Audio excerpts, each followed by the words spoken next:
Is it time? It is time for us to do what we have been doing, and that time is every day. We'll see what happens. We'll know in a very short period of time, but it looks like it could be something that will be not good. Believe me, not good. I am a dissident. Don't move. Vote.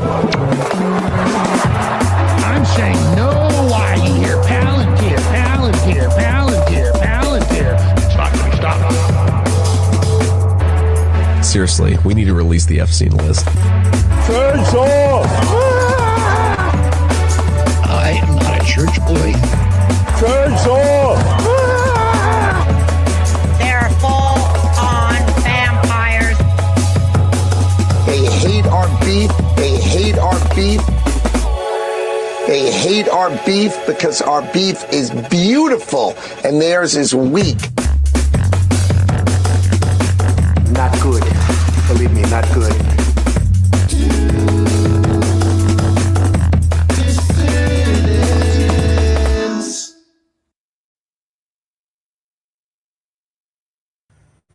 We've been raised on a lot of propaganda to think that other nations commit horrors far greater than ours, that the communist system was responsible for the greatest horrors in history. You get these Western chauvinists who really promote this idea that we have Western values, and we don't. This is the site where we murdered, raped, burned, tortured 504 people to death in the name of anti-communism. And they want you to believe that the communists are the amoral, immoral ones. And I'm in a communist country that had this inflicted on them, but actually went ahead and made peace with the United States and is very proud of the fact that they haven't been at war since then. A more peace-loving, gentle people than the Vietnamese you will never meet. And that didn't save them from our cruelty. We were born in blood, and we continue to bathe in it. Everything we've ever been told about what America is and what the West is and what those values are, it's all a lie.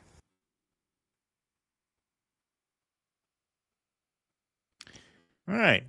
Hello, dissidents. Welcome, one and all, to a Sunday morning edition of the Do Dissidents podcast. Keaton Weiss here with Russell Dobbuler, of course. And today we're going to be talking about the brilliant mind of Aristotle. Yeah, right, exactly, yeah. The father of Western philosophy. The father of Western philosophy. Hello. So, tell us what that was about. Oh, yeah. So without planning it, I was at My Lai 3 days before the anniversary. So tomorrow is actually the anniversary of the My Lai massacre. And I mean, I knew about it, but I didn't know really in depth about it. Like, it wasn't just that they murdered these people. They murdered 504 people over the course of 4 hours. Like, you're talking about assault of children, SA kind of assault. Like, I didn't know all that. And it was much more preserved than I expected it to be. Like, they put them in a ditch so that they couldn't run away and literally mowed them down in the ditch. And that ditch is there. And they have the foundations of some of the houses there, and at the house they list the people who were murdered from that house, and next to the names are numbers, and those numbers are ages, and a lot of those ages are 1, 4, 8. You can see a lot of that, a lot of elderly people.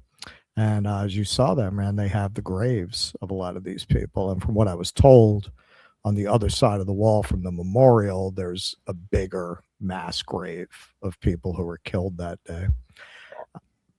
You look at this history and you look at what is happening now in Iran, And this is who we've always been. And what I said there, I mean, it's absolutely true. You come to Vietnam, whatever you think about their government or the way they run it, these people are very peaceful. I have heard again and again and again and again and again from Vietnamese people how proud they are that they haven't been at war since 1979. And anytime you ask them their thoughts about the war, about Americans, they'll tell you it's very consistent. It's cultural. Like they will say, we believe you have to move forward. You can't change the past. We don't forget, but you have to forgive. And I believe them. You know why? Because their country is not consumed by hatred as it would be if they didn't have that philosophy, right, given what was done to them. But it was an amazing thing to see. It was more than I expected. I didn't expect them to have that much of the original village preserved like that.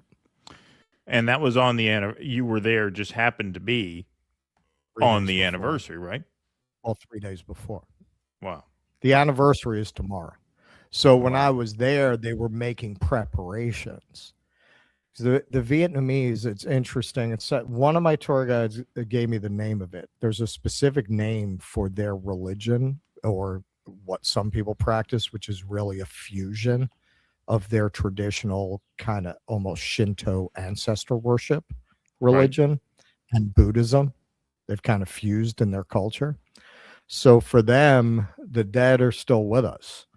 And they go to these memorials, these shrines, and they give things to the dead with the belief that they're going to receive them in where they are. So they have a shrine, a temple set up for the victims who they believe are present, right? Like they're there.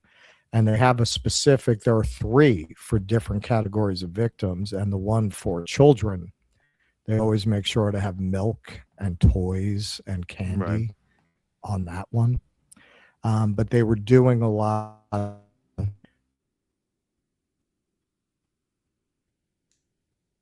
think you froze. Am I okay now? Yeah. Yeah, for whatever ceremony they're going to have tomorrow, were preparations underway. And actually, the guy who used to be the curator of the museum was there, interviewed by journalists. He's one of the only survivors. The only reason that guy survived was because the soldiers threw a grenade into the bomb shelter that he was hiding in with his family. And his mother, his sisters got blown apart around him. He wound up under the bodies and he survived. Wow. Yeah. That is heavy stuff. Stuff. It just so happened you had to be there right around the anniversary. So thanks everybody for being here. Yeah. Today. That'll be my next video. I'll announce when it's dropping. It's a lot of footage. Okay. Very well. Well, thanks everybody for being here today. Appreciate you all. Jake is in the booth with us today. Special 10 a.m. time slot. Thanks everybody very much for being here. Making a couple of technical changes here at the program. Yeah, it's been so long. I don't even remember how to watch the comments. How do you do that again? You got to open Rumble Studio and watch it in the live chat. Open Rumble Studio. And that hat? Yeah, it has both. Oh, that's right. Yeah, you have to open the studio. Oh God, yeah. That's not even going to be saved in my. Yeah, no, it's probably too late. My for thing. You Do me a favor. Send me a link in the private chat. Well, it's just rumble.com, and then you hit what do you Rumble Studio. Then you have to find Studio. Yeah, you just go to rumble.com, and then you go into Rumble Studio from there. There's no link to this back end. You have to navigate to it. So yeah. But hey, we got Jake in the booth today. 1,400 strong in the YouTube chat to start the show. 320 over on Rumble. Like I said, we're making a couple technical changes here because there's going to be a new way to Rumble rant us, which we'll talk about a little bit later in the show. We're excited about that, and we will be able to more formally display YouTube super chats moving forward. Jake is going to work out a fix for today. I'm just going to copy them over manually, so we'll try and get as many as we can on the screen. We'll read all of them, of course. We'll get as many of them as we can on the screen. So far, seems to be going pretty well on that front. So thanks everybody very much once again for being here. 1,500 strong in the YouTube chat, 326 in the Rumble room. We got Jake in the booth. We are doing Q&A today. We are doing Q&A today after the show. So just as we do every show on Sunday, just because we changed the time does not mean that we are nixing the Q&A. We're of course going to do that at the conclusion of the program. So thanks once again, everybody, very much for being here. Smash that like button to juice the algorithm a little bit more. Got a lot to get to today. Looking forward to it. Got a nice crowd in here. So let's get started on news from Iran. Yes. So Central Command proudly announced last night U.S. forces executed a large-scale precision strike on Kang Island. The strike destroyed naval Karg Island. Sorry, I was like, isn't that a character from The Simpsons? Karg Island, Iran. The strike destroyed naval mine storage facilities, missile storage bunkers, and multiple other military sites. U.S. forces successfully struck more than 90 Iranian military targets on Karg Island while preserving the oil infrastructure. So Donald Trump very proudly weighed in on this. Moments ago, at my direction, the United States Central Command executed one of the most powerful bombing raids in the history of the Middle East and totally obliterated every military target in Iran's crown jewel, Karg Island. Our weapons are the most powerful and sophisticated that the world has ever known, but for reasons of decency, I have chosen not to wipe out the oil infrastructure on the island. However, should Iran or anyone else do anything to interfere with the free and safe passage of ships through the Strait of Hormuz, I will immediately reconsider this decision. Okay, so that's why. He's Donald Trump decided to show mercy. That's what it is. He decided to show mercy. Nonetheless, he's asking countries to send ships, which is weird given that he keeps asserting that Iran has been totally obliterated. This is probably more the reason he didn't bomb the oil facilities. Iran warned it will target American-linked oil and energy facilities in the Middle East if its own petroleum infrastructure is attacked. Iranian media said all oil industry workers on the island, which sits about 25 kilometers or 16 miles off the mainland, are safe and unharmed. Quote, all oil, economic, and energy facilities belonging to oil companies in the region that are partly owned by the United States or that cooperate with the United States will be immediately destroyed and reduced to ashes if Iran's energy and economic assets are hit, the country's Fars news agency reported, citing the Central Military Command. Yeah, I think that is probably the reason they did not bomb the oil infrastructure more than that Donald Trump had a moment of empathy for other human beings. But now he's calling for help. He's calling for help. Catch me now, I'm fallen. Many countries, especially those who are affected by Iran's attempted closure of the Hormuz Strait, will be sending warships in conjunction with the United States of America to keep the strait open and safe. We have already destroyed 100% of Iran's military capability. I don't think Donald Trump knows what 100% means. Yeah, because by definition, over and over again, they wouldn't be attacking if you had destroyed 100%. It's easy for them to send a drone or two, drop a mine. Well, then you're admitting you didn't destroy 100%. Or deliver a close-range missile somewhere along or in this waterway, no matter how badly defeated they are. Hopefully, China, I don't know why China would want to get involved. They're letting oil go to China. They're not at war with China. France, Japan, South Korea, the UK, and others that are affected by this artificial constraint will send ships to the area so that the Hormuz Strait will no longer be a threat by a nation that has been totally decapitated. This is really Eric Cartman shit. Yeah, they've been totally destroyed and decapitated, but you guys might want to come help out because They can help out, you know. you can't get the oil through there. They've been totally defeated, but they might send over a bottle rocket or something. Yeah, I mean, there's nothing to worry about. It's just we need your help to get the oil We through. need you help. know? I mean, we Please won. help. It's totally safe. We won, but we need your help getting it through here because But if you were to help us, it wouldn't be taking a miss. hey, when we take just in case, Just in case they have some M80s over there. Yeah. They might throw at us. In the meantime, the United States will be bombing the hell out of the shoreline and continually shooting Iranian boats and ships out of the water. One way or the other, we will soon get the Hormuz Strait open, safe, and free. Yeah. And then he followed up. The United States of America has beaten and completely decimated Iran. Methinks thou dost protest too much, dear leader, both militarily and economically and in every other way. But the countries of the world that receive oil through the Hormuz Strait must take care of that passage, and we will help a lot. The U.S. will also coordinate with those countries so that everything goes quickly, smoothly, and well. This should have always been a team effort, and now it will be. It will bring the world together toward harmony, security, and everlasting peace. I mean, this is just madness. This is just madness at this point. Nobody has agreed to get involved in this. Nobody's agreed to send ships.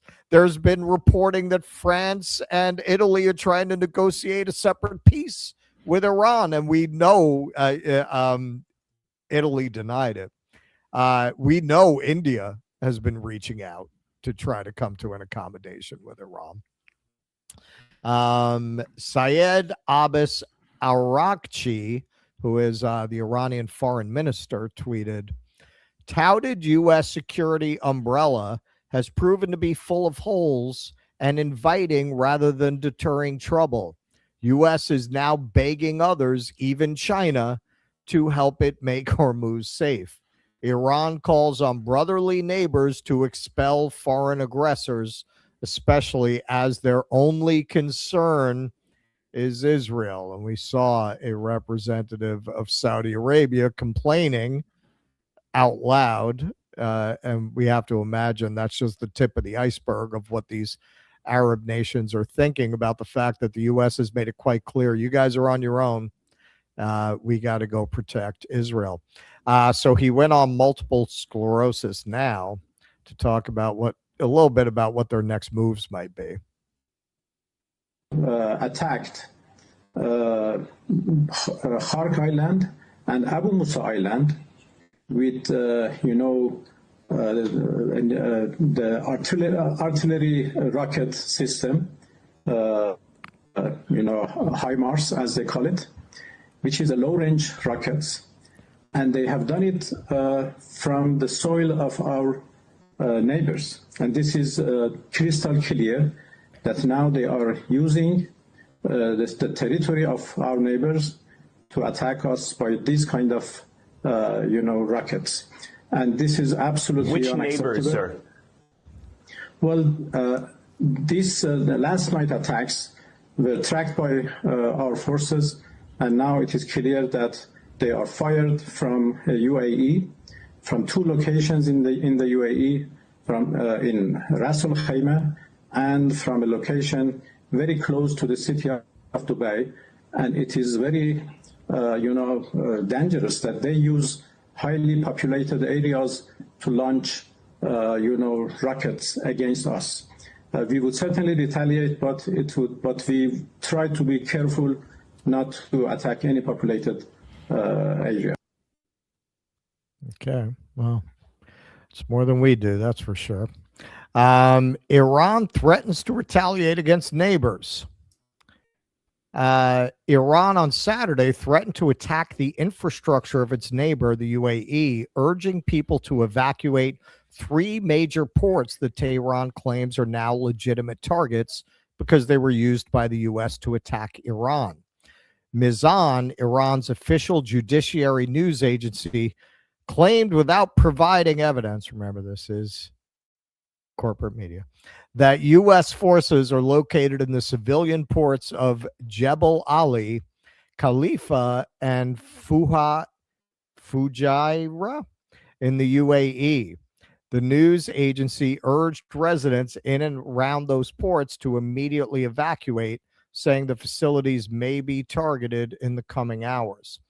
Analysts have said that the prospect of a U.S. move to seize Karg Island, a strategically vital hub often referred to as Iran's oil lifeline, is considered extremely high risk, both from a geopolitical and economic standpoint.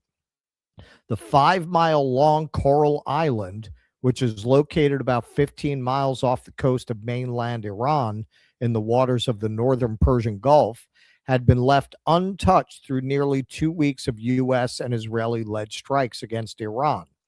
The Trump administration has discussed seizing the island, according to an Axios report on March 7th, citing 4 unnamed sources with knowledge of the discussions. Karg Island has been thrust into the global spotlight because it is considered as one of Iran's most sensitive economic targets. The terminal accounts for around 90% of the country's crude exports and has a loading capacity of roughly 7 million barrels per day. Analysts say that any attempt to attack or seize it would require a ground troop operation, which the U.S. appears reluctant to undertake. An attack would also likely prompt a sustained increase to already soaring oil prices.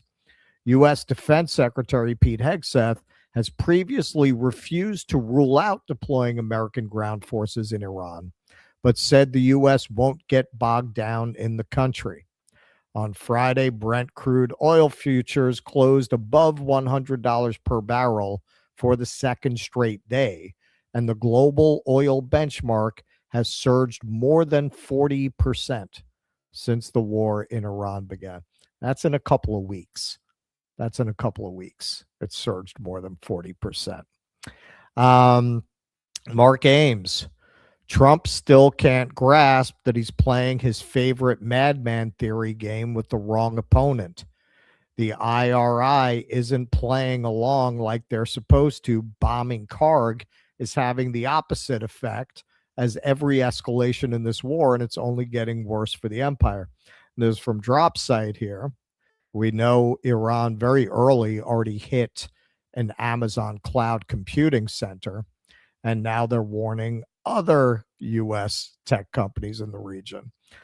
IRGC warns major U.S. corporations in region to evacuate. List of companies and locations included below. Quote, "We warn the American regime to evacuate all American industries in the region. We ask people living near industrial factories in which Americans hold shares to leave those areas so they are not harmed." An accompanying graphic circulated by the IRGC and shared by the IRGC affiliated Fars News Agency lists U.S. industrial, tech, energy, and financial firms operating in Jordan and the UAE, including specific office locations.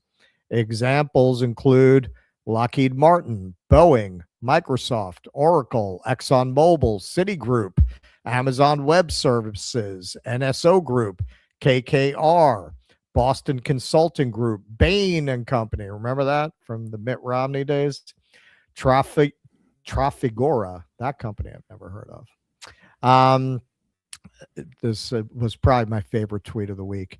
Sanaya Saeed. In a few years, Hollywood will make a movie called Escape from the Strait of Hormuz, in which a U.S. Marine fighting through the conflict helps an Iranian girl who dreams of becoming a scientist escape the constraints of her society, start a new life in the United States, and discover her identity as a lesbian. That is probably not far from the truth.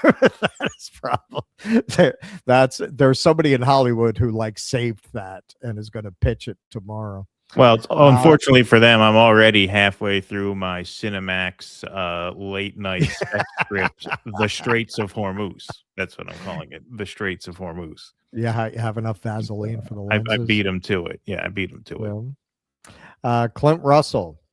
Just from a game theory standpoint, the Trump administration made peace impossible.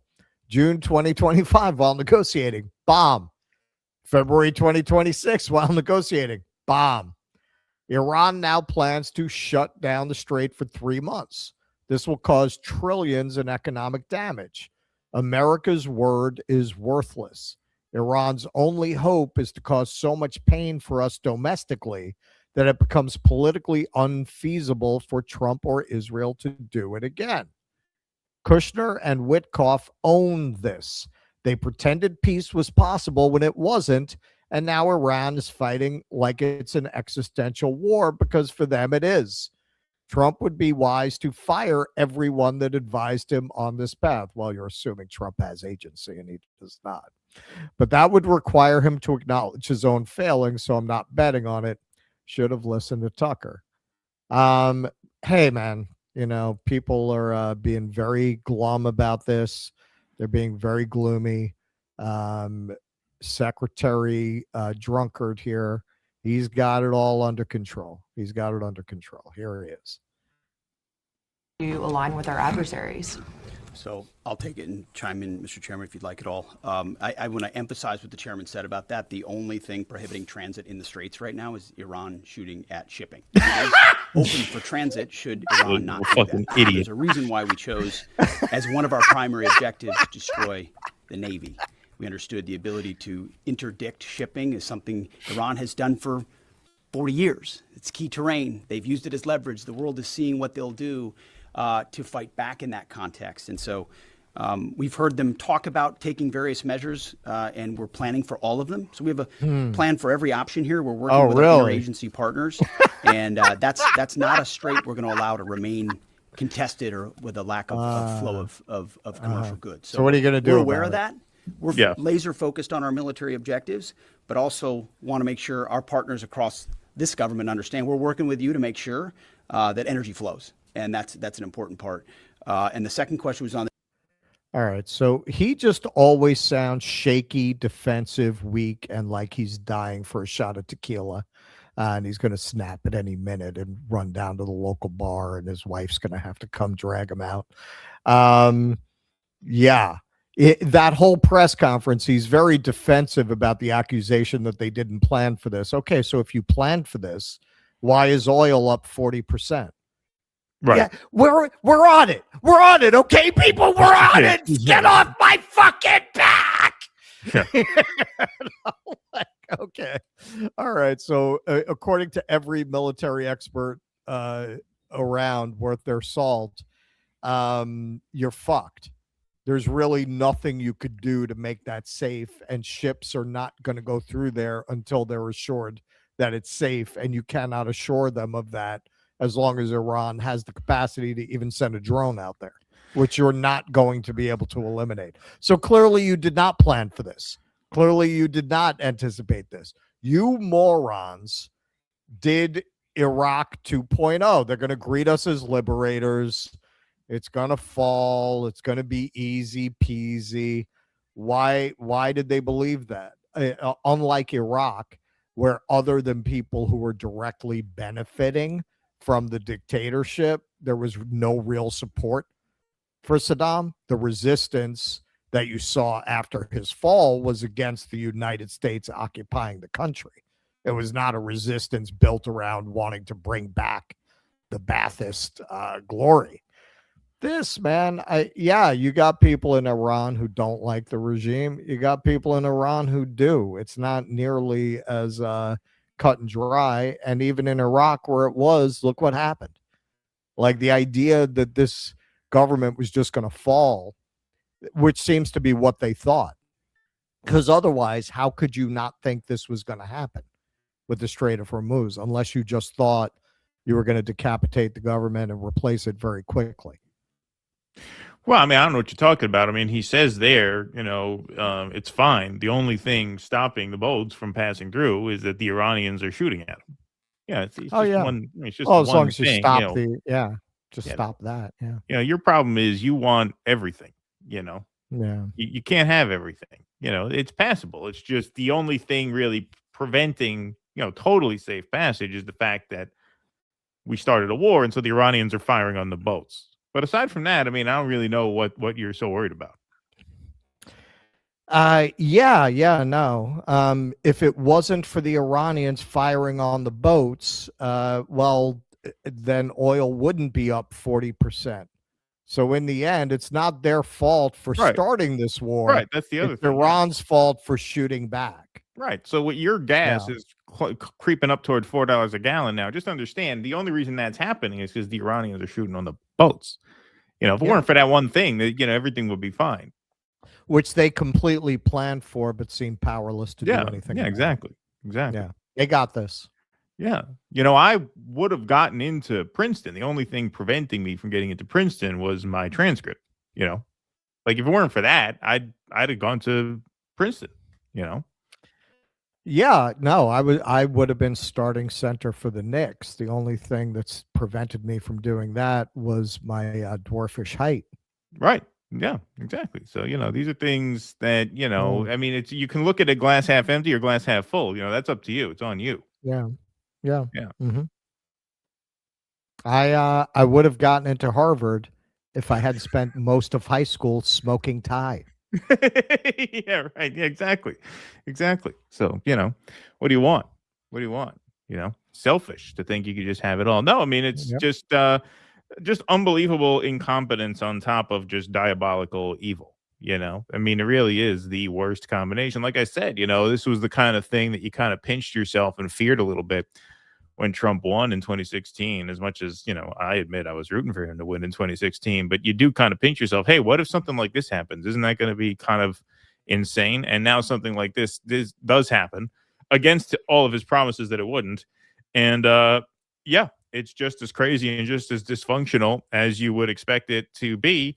Once again, foreseeable to anyone who knows the first thing about that region and the way oil gets from that region to the rest of the world. Like, you don't have to be an expert. You can be a dysfunctional drunk and still understand enough to see this coming. And it's just truly astounding how unprepared we were for this. It really is. It's amazing.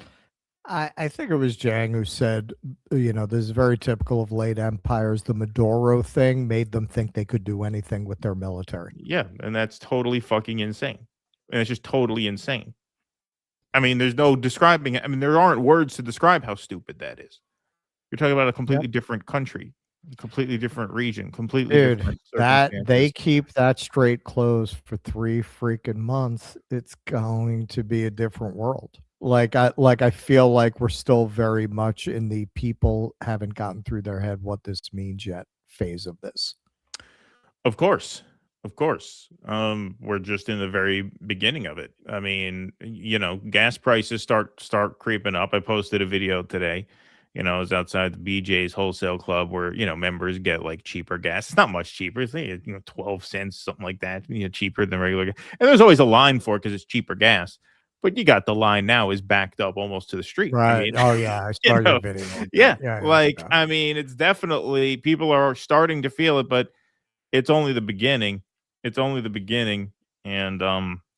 about home heating going into the winter?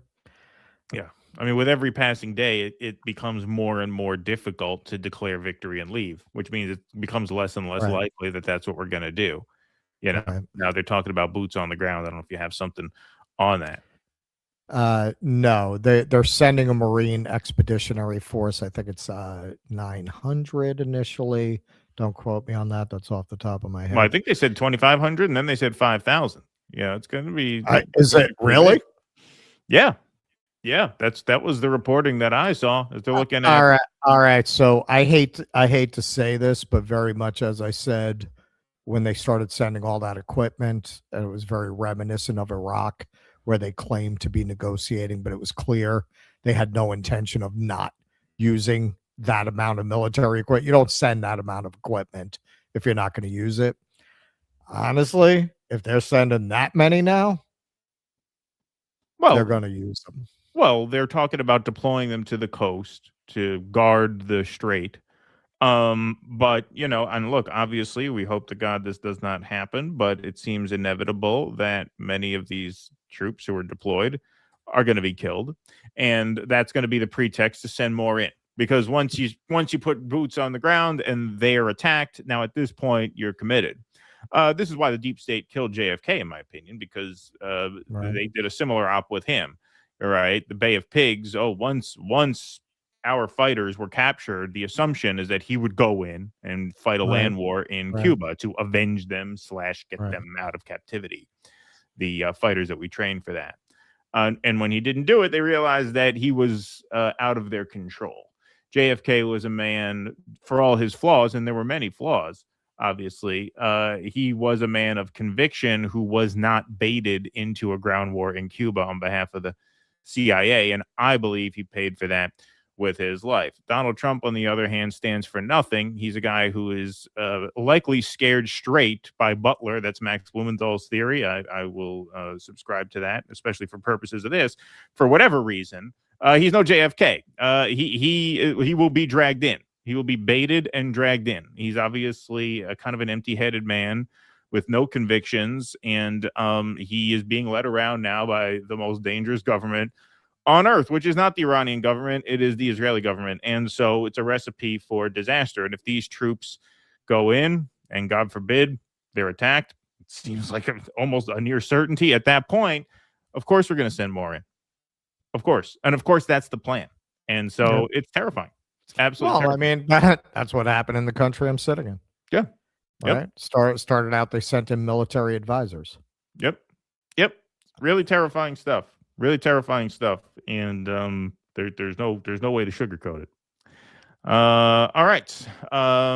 Let's move on to some Rumble rants and some super chats here. We got Rumble rants and super chats in the same queue today. We will have a more formal technical fix for this moving forward. But Me Shoot Skeet, thanks for the $3 super sticker over on YouTube. Kira Gina 7152 says, I'm glad Russ will see the killing fields before Trump puts up his casino. Thank you, Kira Gina. Thanks very much. Anger Pro on Rumble says, DD, I have a criticism over one of your previous guests, Professor Zhang. Well, he wasn't one of our guests, who was strongly suggested by Pro-Pilled and others of being a CIA asset. Zhang's early works include hit pieces on China, and in 2002, he was deported on suspicion of espionage. I sent you a revised email with additional information. But to summarize, the CIA is trying to build trust through people like Professor Zhang, as the CIA then gradually have them sprinkle lies to have people support U.S. imperialism and capitalism. All right, well, when that happens, I guess we will keep an eye out for it. I mean, I don't know. I haven't heard these theories or stories. Don't forget, Russ, says Yang Yan, nobody was charged with anything from Eli. Even Lieutenant Calley had his sentence commuted. Yes. He was the only one who was actually convicted, and then Reagan commuted his sentence because, why wouldn't you commute the sentence of a proven war criminal? Of course. No, they showed a video at the museum, when they all got acquitted, they had cake, they celebrated. A lot of these guys did wind up later on, though, self-deleting. Well, I mean, that is just an extraordinary thing to witness, to be on those grounds and to see how much of it is preserved. Russell, with that white shirt, you look like a cult leader. LOL. It's a nice shirt. I like that shirt. Angry Prole says, DD, question. I keep running into people that say we shouldn't support Iran and by proxy the abolition of Israel and U.S. imperialism because Iran is a capitalist country. What do you say to that? I say that is a conversation I am not surprised goes on online. That is the exact kind of pointless conversation that I would expect consuming people's time online. That's what I would say about that. What does that even mean, support? What is anybody doing to support anybody? We're being dragged into this. The war has to stop. I personally don't care if Donald Trump declares victory and gets the fuck out. Whatever gets us, the bottom line has to stop. It has to stop because this is world war. This is more than Iran and Israel. Israel is on its way out no matter what, as we covered on the last show. People are leaving who don't want to live like this. They're isolated. They're on their way out.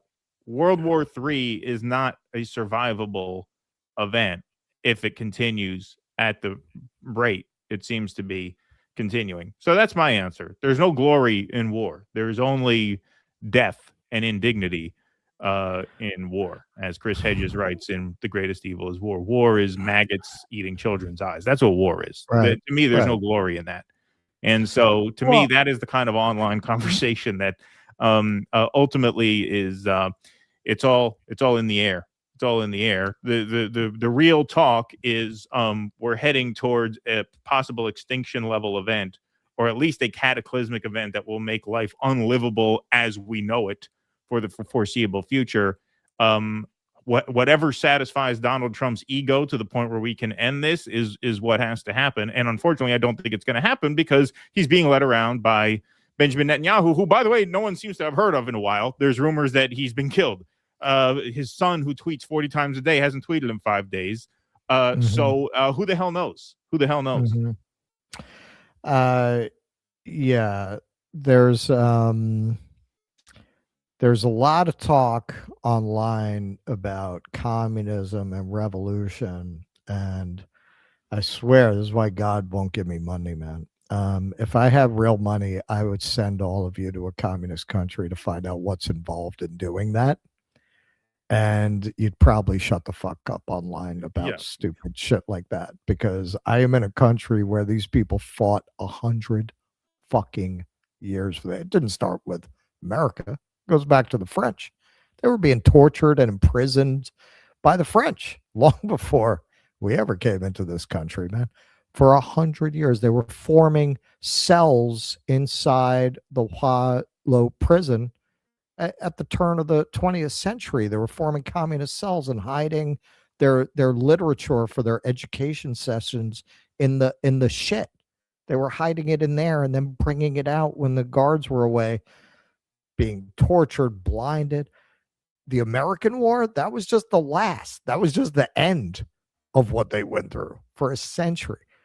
I've been down in these tunnels now, and these are not like what they would have been then. Now they reinforced them with concrete and widened them for fucking fat ass. So the fat Americans don't drown in come and sue them. Yeah, exactly. They don't sue them. That's what these people did for their revolution, man. It wasn't 5 years. It wasn't 10 years. It was 100 years, man. This is, and look, some people will get upset when you point this out to them. This is what they want you to do. They want you to sit there online typing about communism, because as long as you're doing that, you're no threat to anybody. No threat to anybody.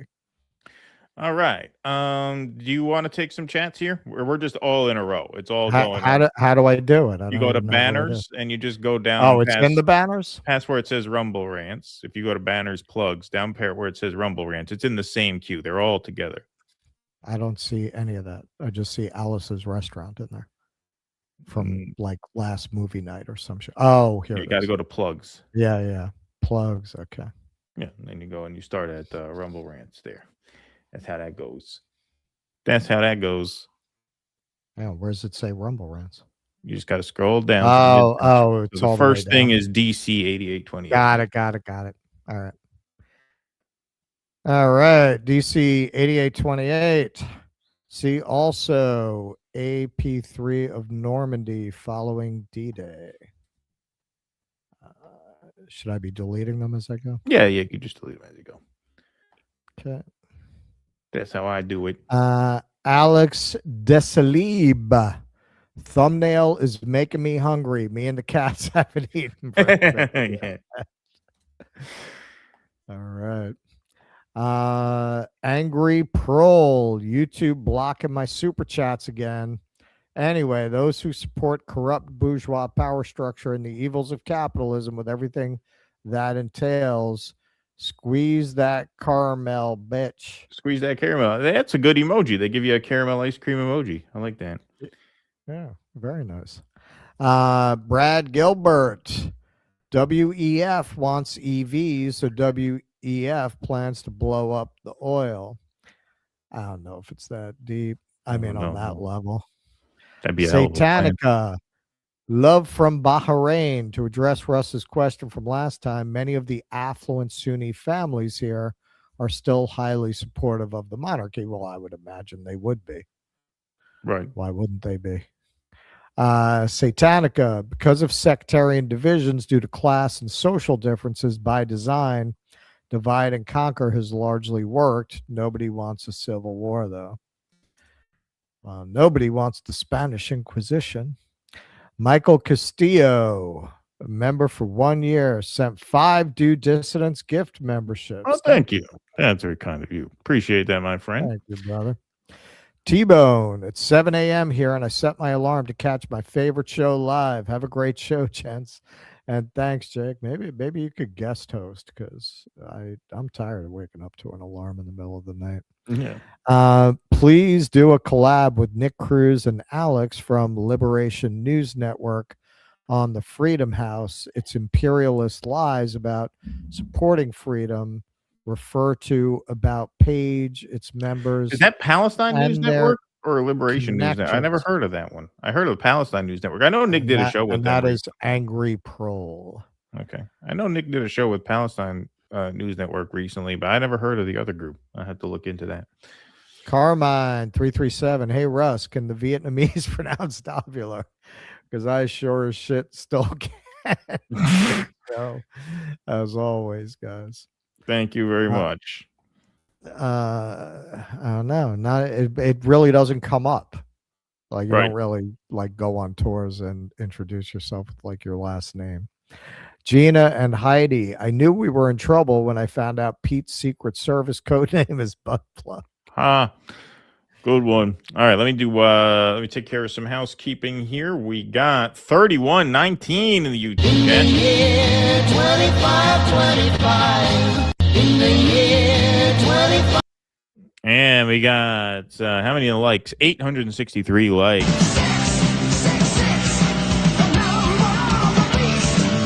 There we go. All right, you want to move right on along? Sure. Let's do it. All right. So I only have 2 segments today because Russell texted me in the middle of the night and said, "Yeah, my segments came out really long." So I was like, "All right, well, I guess I'll take a third of a day off then."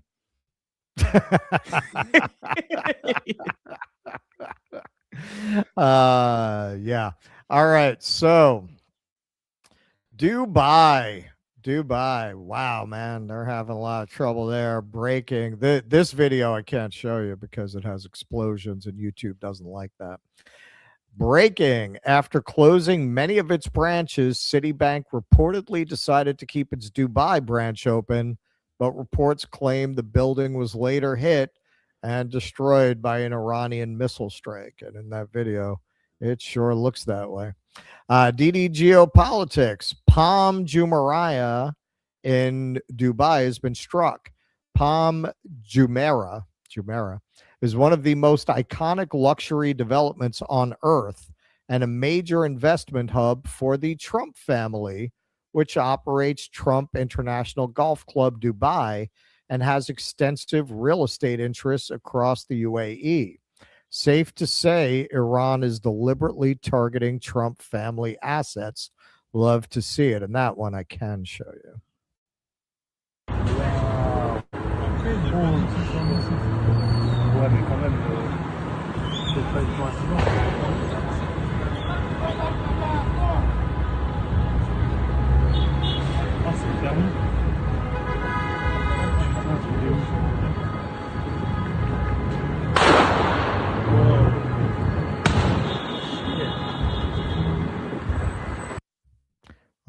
That'll put a crimp in your creepy sex party. And also from DD Geopolitics, they've really been on this. Direct hit in Dubai. The Burj Al Arab in Dubai is a 5-star hotel, a 321-meter, 60-story tower built on an artificial island, and is one of the UAE's most recognizable landmarks.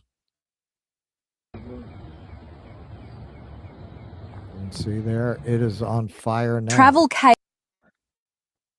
All right. So a British tourist, 60, was arrested in Dubai after filming footage of Iranian missiles. So if you share these kinds of videos, you can get arrested over there. United Arab Emirates, a 60-year-old British tourist, was arrested for allegedly filming missiles hitting Dubai. He's facing 2 years in prison after being charged with a cybercrime. Are we fighting around because it's like a repressive regime or something, or something about their repressive regime? Well, we certainly need to bring them the freedom that we enjoy here. Yeah. You know, Yes. which I guess is freedom to, show your tits on the internet, and that's about it. Freedom to have your daughter make big bucks on OnlyFans the night she turns 18. Right. Breaking. Dubai tourism sector fears current safety concerns could be a bigger PR problem than the genocides they're funding or the slavery they rely on. Yes, the UAE funds the RSF in Sudan, which is committing a horrific genocide. If you look at that photo there on the left, that is from a series that was done by a Yale group. I forget their exact name, but they've really done great work exposing this. That's bloodstains on the ground that can be seen from satellite. That's what that is in that picture. That's the UAE. And I want you to keep that in mind. I want you to keep that in mind as we go forward. Hey, UAE's gold reserve surged 25.9% in just the first 5 months of 2025. Yet the Emirates don't own a single gold mine. So where's it coming from? Mali, Sudan, and the Sahel. In 2022 alone, 30 billion plus in gold was smuggled out of Africa, most to the UAE. From 2012 to 2022, 2,569 metric tons worth 115 billion flowed from Africa to the Emirates exclusively. Dubai built its gold empire on African blood. A lot of people believe that's why they're involved in Sudan, but it's likely one of many reasons that they're involved there. So this newscast had a bit of fun with the question of who's in Dubai and who's fleeing from Dubai right now. Instagram models and escorts reportedly stranded. Tourism expert John Bernard joins me now. What is the feeling there right now in Dubai? Thanks, Jane. That's right. With recent travel restrictions, many escorts and IG models have been left stranded here in Dubai looking for a way out. The question now is, which country will most likely take in these escort refugees? Early signs suggest Las Vegas is preparing to take some of them in. Melbourne is also in the mix, particularly with the F1 currently underway. And we've seen a noticeable surge in one-way flights to Miami. Many of these women are currently unable to update their Instagram highlights and unable to charge 500 AED an hour. So it remains a developing situation. It does indeed. It does indeed. There's some exclusive footage going around of the Dubai exodus there.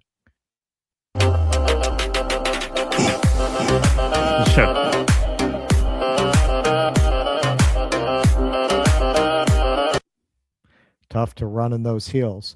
But here is an actual influencer who, well, she doesn't have to worry about drowning because those lips will keep her afloat for sure.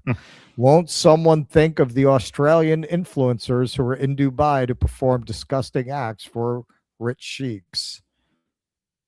I'm scared. I'm in JDC right now and I can see... Oh, no. Not meant to be happening here.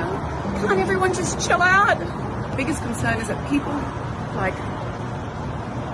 I don't want anyone getting hurt, you know what I mean? Like I've been hearing loud explosions sort of like in the background all day, and it's like, like the sound, it like, it shakes the windows. I don't know how to explain it. It's like the weirdest sound ever, and now I'm seeing them. This is not fun, guys. We're supposed to be in the safest place. Really, it's not fun. Oh. I love the UAE. I love being here. I feel so safe all the time, and now I can see it. Like, please just stop. Well, that'll do it. That'll do it. This was pretty funny.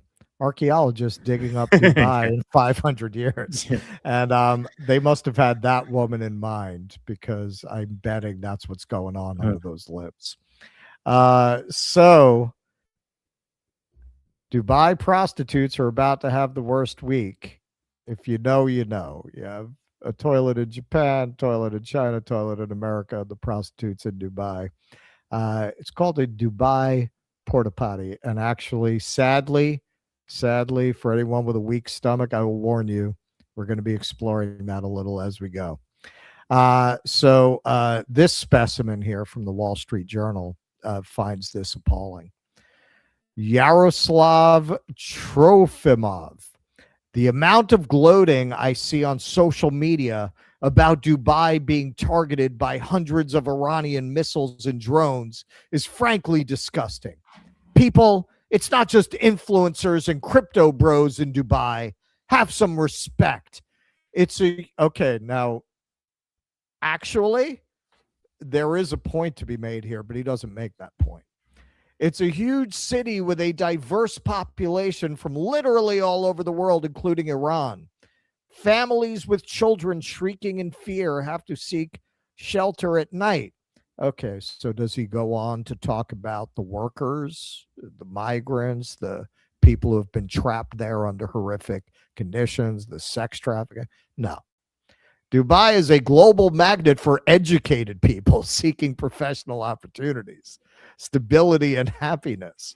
Opportunities that, if you happen to be a doctor from Egypt or an engineer from Uzbekistan, are not easily available to you in Europe or the US. So it's kind of like the land of dreams. It's like they have a big Statue of Liberty there. People come in on the steerage ships there. Right. After all these barrages, Dubai has remained resilient. It's a real place. It will get through this. Again, keep this in mind, because as we go, if you don't know already, Dubai is what the rich want to turn the entire world into. A slave state where everybody serves them in one way or another, and everything is available for a price, and workers have absolutely no right to refuse or improve their condition. Dubai is a model of what people like Elon will turn the world into if you let them. Crypto King. Everyone faces their own truths with time. The Dubai haters are 99% broke, jealous, living their 9 to 6 hamster wheel slavery. I bet they've never even had someone shit in their mouth for $1,000. Yeah. Losers. Can't stand watching successful individuals enjoy life. Okay. All right. So meanwhile in Dubai, so here's an example of how people who are not rich are treated in Dubai. Here's a living mannequin in the store in Dubai. And that's actually, she's getting off easy, as we will see. Yeah, no, this seems like a place that really respects women. I thought we were bombing around for the women, right? Yeah. So she just has to spin around all day? Yeah, basically, yeah. It has to be a living mannequin. Yeah, okay. All right, so there's a channel I watch sometimes. They do video essays, and they do good work sometimes. This is an example of, this is probably one of the best researched videos I've seen them do. So, hey, it's easy to make fun of the influencers, but not everybody who's involved in the sick, twisted world of Dubai is involved in it by choice. And a lot of people go there thinking they're getting one thing and they wind up getting trapped into it. So they did a pretty good piece about the eyes wide shut side of Dubai.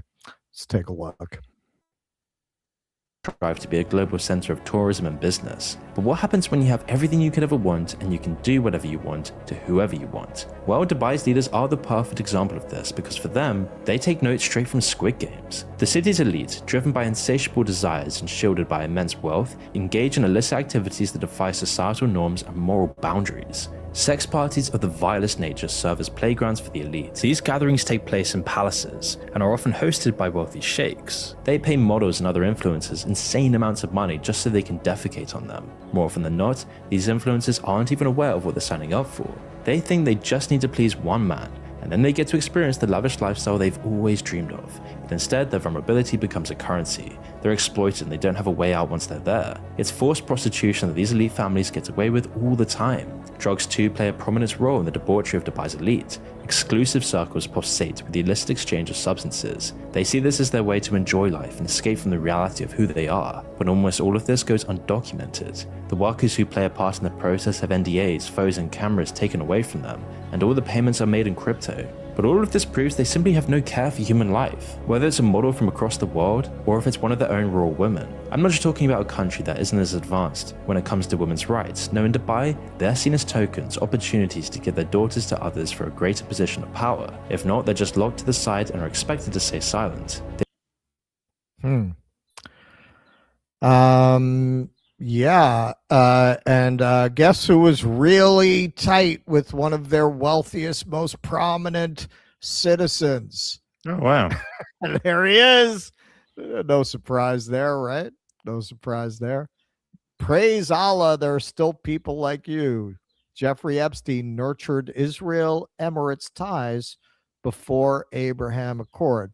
Epstein leveraged his friendship with the chief of DP World. That's an enormous company there that handles ports, to pitch Israeli logistics, infrastructure, and cybersecurity investments to the UAE. The CEO was forced to resign because of some of what came out in the Epstein Files.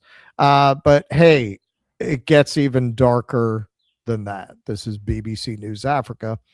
When the mysterious death of a 23-year-old Ugandan in Dubai goes viral, she becomes the face of the disturbing Dubai porta potty. And they did an investigation on this. This woman actually self-deleted, or allegedly self-deleted, and they followed up on it to find out what actually happened. The day she came to Dubai, that's when all her dreams got up. Do you not watch it? You may have heard of that disturbing video or seen the hashtag Dubai Porta Potty.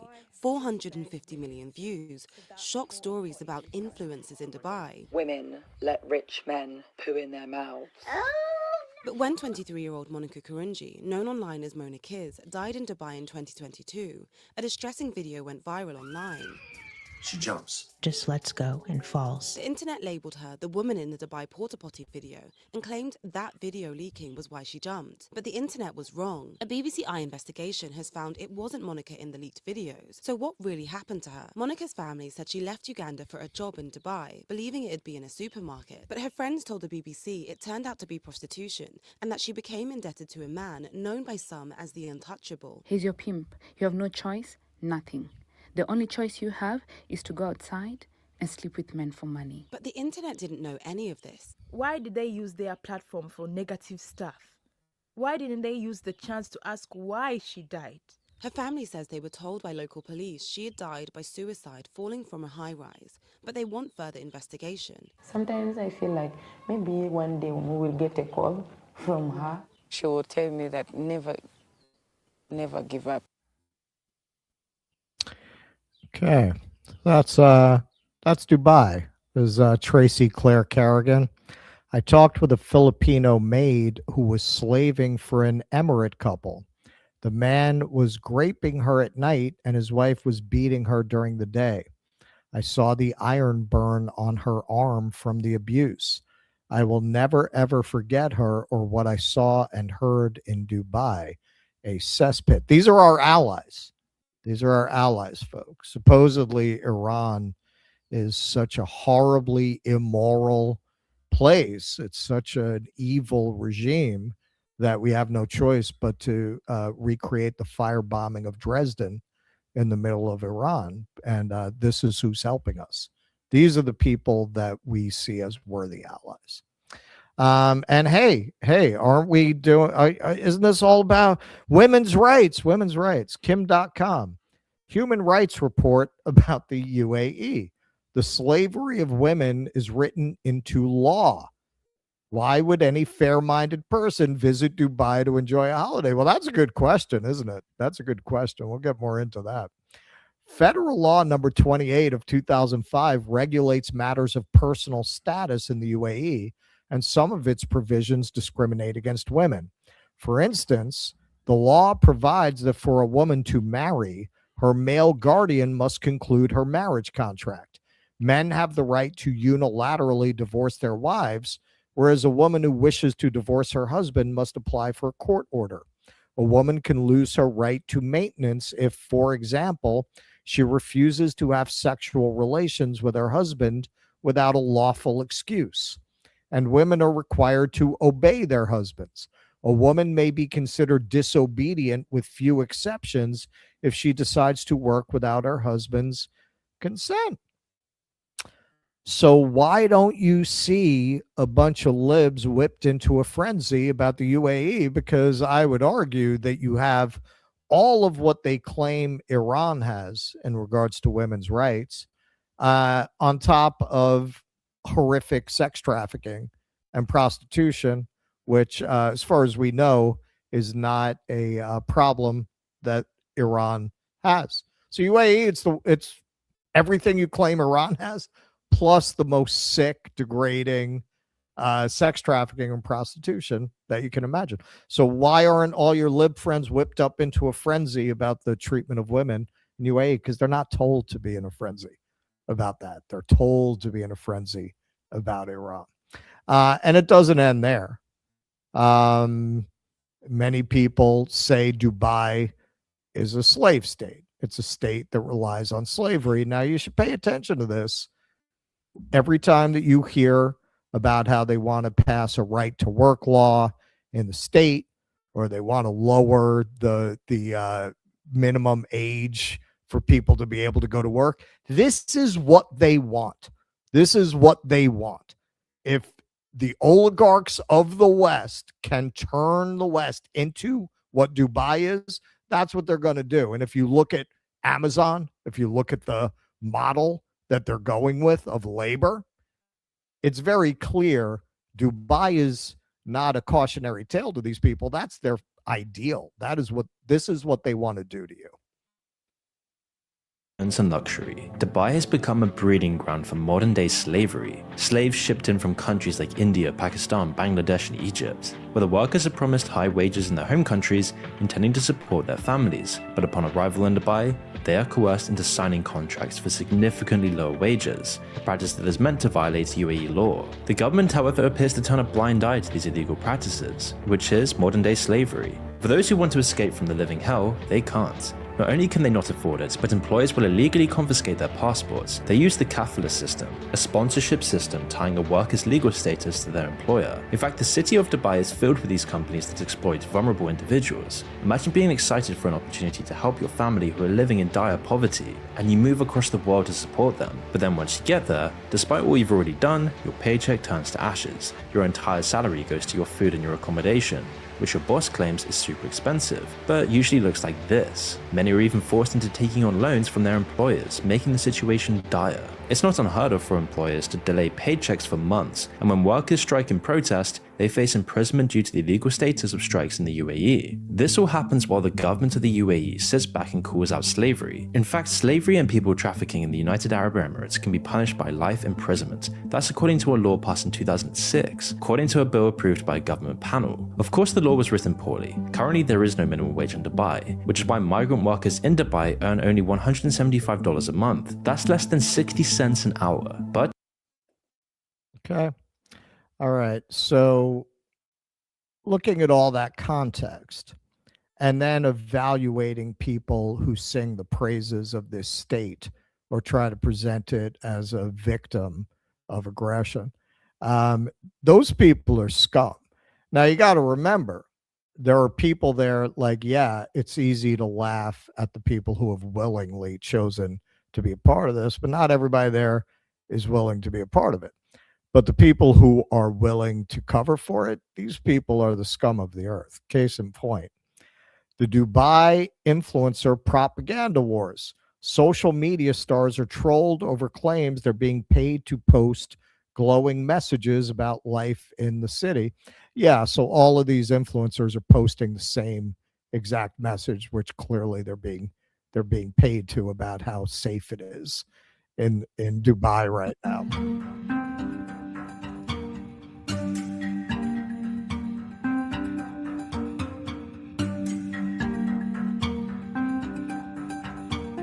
You live in Dubai. Aren't you scared? No, because I know who protects us. You lived in Dubai. Aren't you scared? No, because I know who protects us. So they're all posting the same exact thing.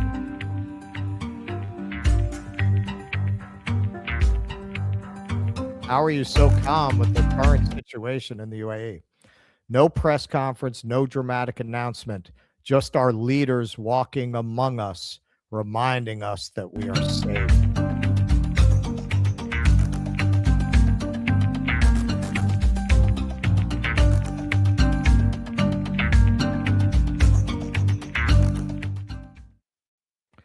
Okay. And you got to remember, there's no way that you live there and you don't know what the reality of life is like for not a minority, but a majority of people who are working there. You've got to be good with supporting that and promoting it.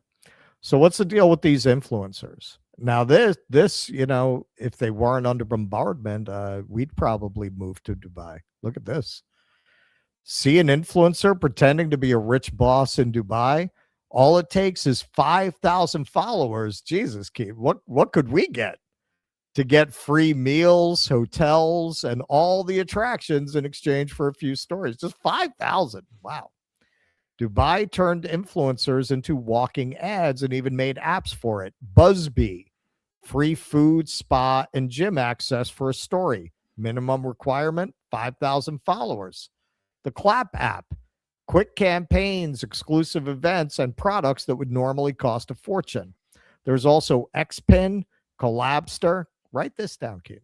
Moontech, the full lineup of work minimally, look like a millionaire. You pay for the flight, everything else free. Hotel, food, attractions, all included.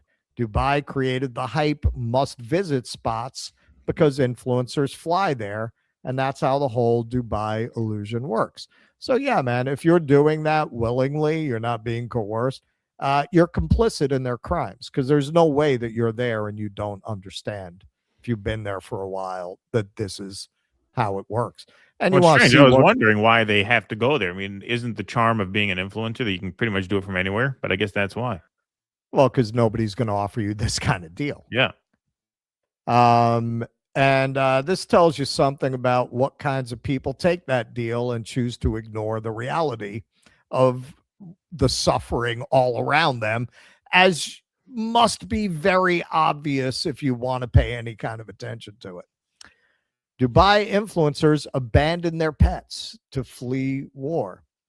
They spent years showing off their Dubai lifestyle. The moment it got dangerous, they abandoned the one thing that loved them unconditionally. This is Dominic Dyer.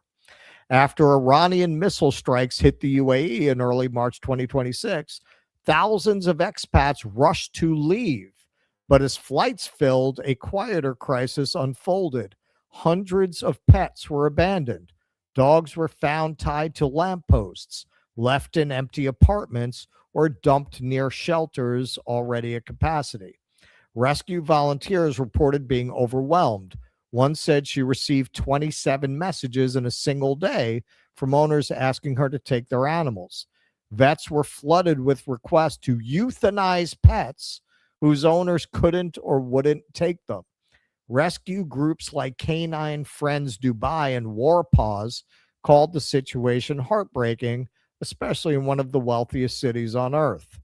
The crisis drew sharp criticism toward influencers and expats who built entire brands around luxury Dubai living, but left their animals behind without a plan when things turned dangerous. Well, I mean, that's all of a piece.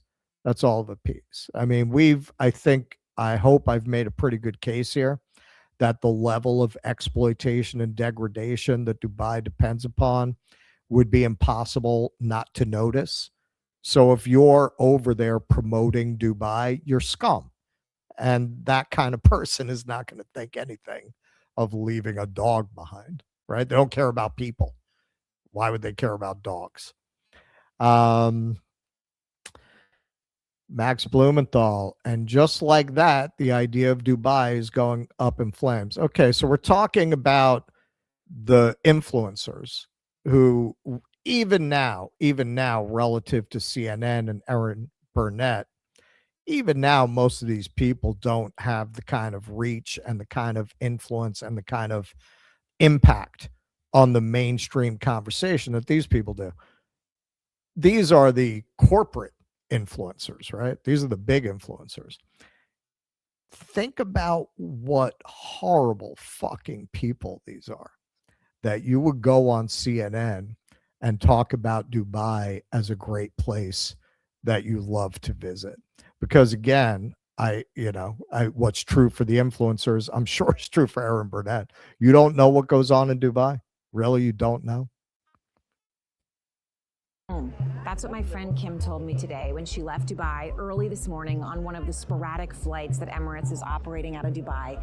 Kim was heading to Chicago, finally getting out, despite a lot of frustration with the U.S. government. There was a little communication, not too much, to be honest with you. I was very disappointed in that. Kim feels really lucky that she and her teenage daughter were able to get seats on this flight.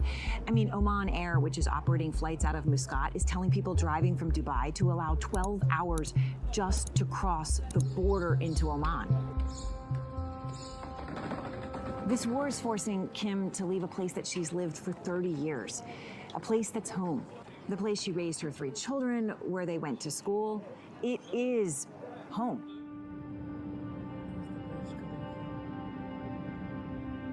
None of this was here when I was here 30 years ago. It just feels depressing and sad to leave it all. Kim filmed the Burj Khalifa on her way to the airport this morning, and she spent 30 years there. There is absolutely no way that she does not understand she lives in a slave state full of depraved oligarchs shitting in influencers' mouths. There's no way after 30 years you would not know that. But look at the way CNN is framing this. Oh, it's so sad. It's so sad she has to leave the slave state. Oh, poor woman. Journalist, but I have to say, every single time I've been to Dubai, I take that picture, I take that video, because that building stands for the wealth and ambition of the entire Gulf. And now, no one knows what's next. But for Kim, at least right now, it's another goodbye. I'm grateful to leave. I'm sad to leave. I've called Dubai my home for the past 30 years, so it's been a bittersweet moment, but I know I'll be back.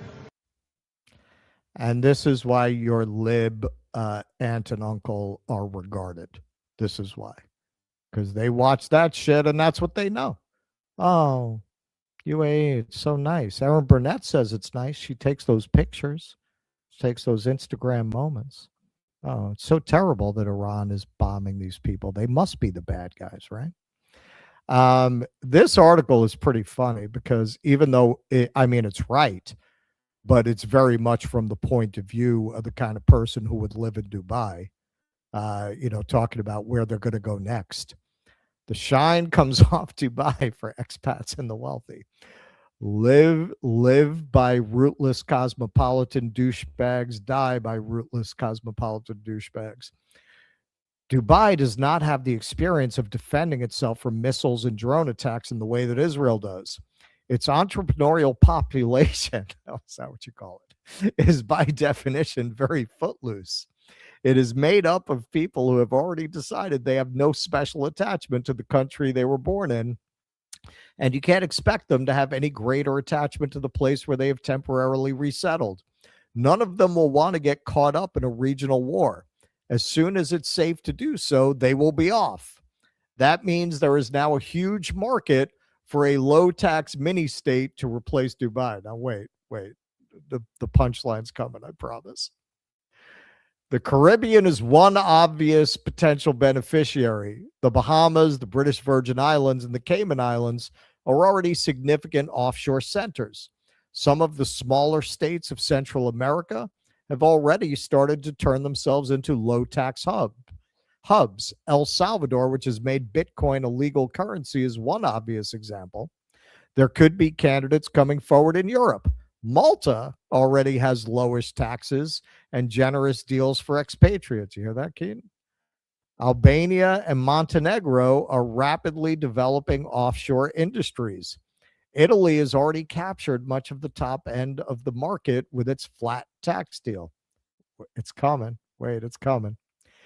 Even Gaza, with its peace plan overseen by Tony Blair and Jared Kushner, may emerge as a viable alternative. Wow. Especially if it has committed military protection from Israel and the U.S. I mean, what can you say, man? What can you say? There is a long list of countries eager to capture some of the wealth Dubai was generating. None have Dubai's infrastructure or critical mass yet, but they could build it quickly. The template is already there. It will just take political leadership to grab the opportunity. The low-tax mini-state is one of the key innovations of the century so far. This is why you need a revolution. Do you understand how these people think? Like, this article gives you a window into how they look at the world, how they think, how they speak amongst themselves. Look at him. He's giddy. He's giddy about where you would go next. Oh, yeah, Gaza. No, Gaza. Hey, man, I mean, if they're able to provide security, it'll be great. Look at that beachfront, right? You cannot continue to allow these people to have this kind of wealth and this kind of power because they're trying to make the entire world Dubai. They want the whole world to be a slave state. That's what you see here. It doesn't care that you'd be building all of this on literally the graves of Palestinian people. Pshaw, they don't care about that.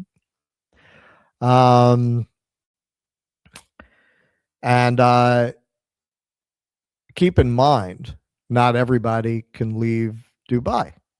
The people who are stuck there are the people who built it. For millions of economic migrants who came to Dubai for labor, construction, delivery, and driving jobs, the option of jumping on a plane home is simply not there. See, Erin Burnett doesn't talk to these people. She hasn't met any of these people.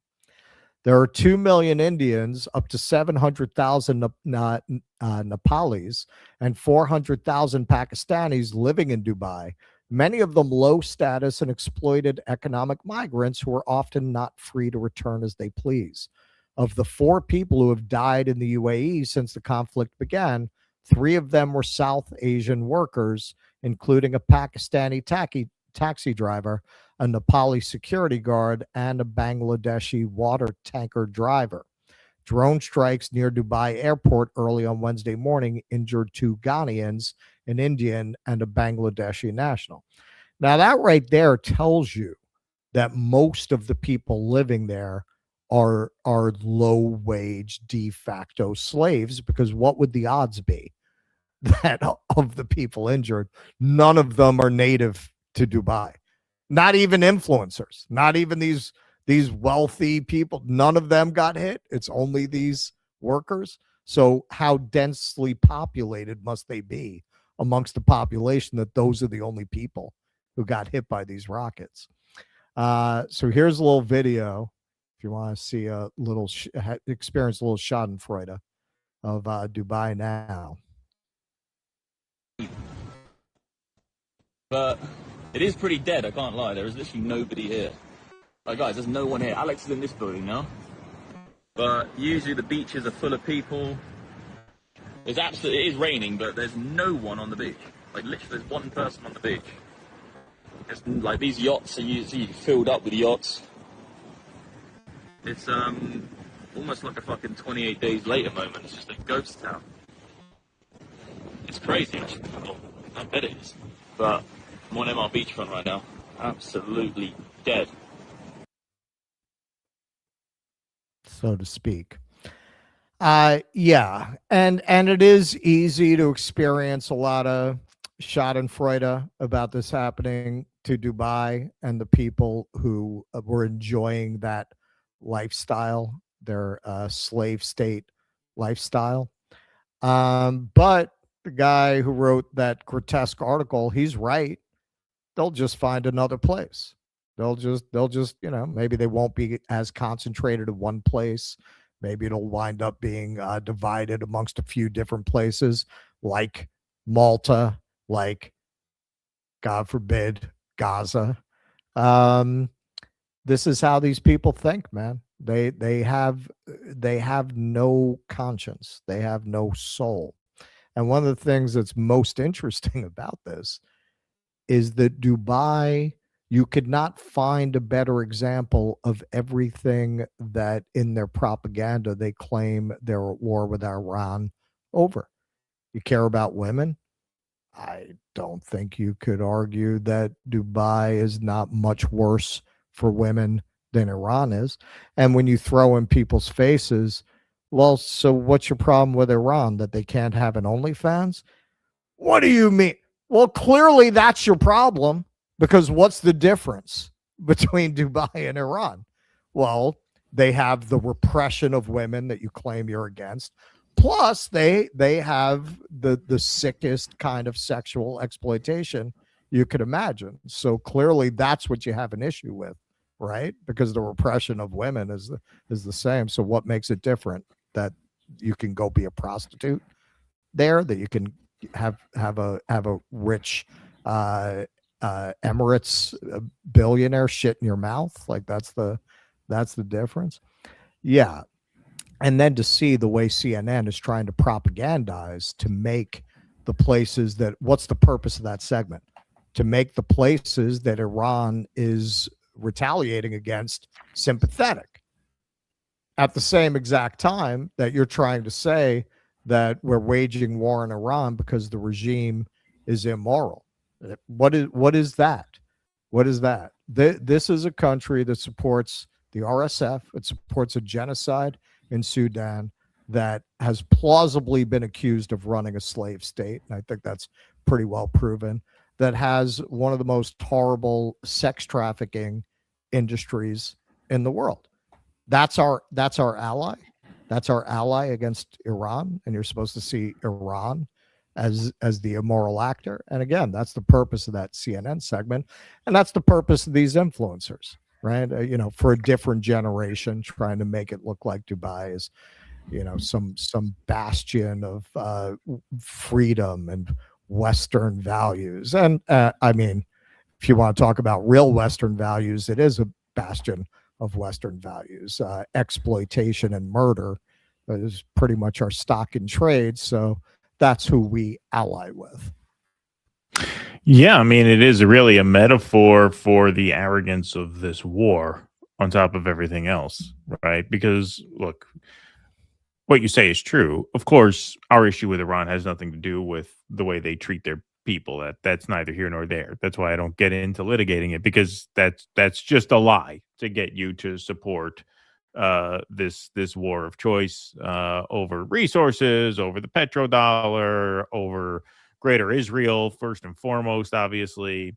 But this is just a perfect metaphor for the arrogance of this, because you have just this decadent sort of capitalist colony, essentially, built up within striking distance. And just like Israel's getting hit, of course they're going to get hit. Like, what did you think was going to be the result of this? Did you really think you were going to go in and just decimate the Iranian military to the point where they'd have no ability to strike beyond their borders at all? Once again, like, how stupid did you have to be to think it was going to go down any other way than this?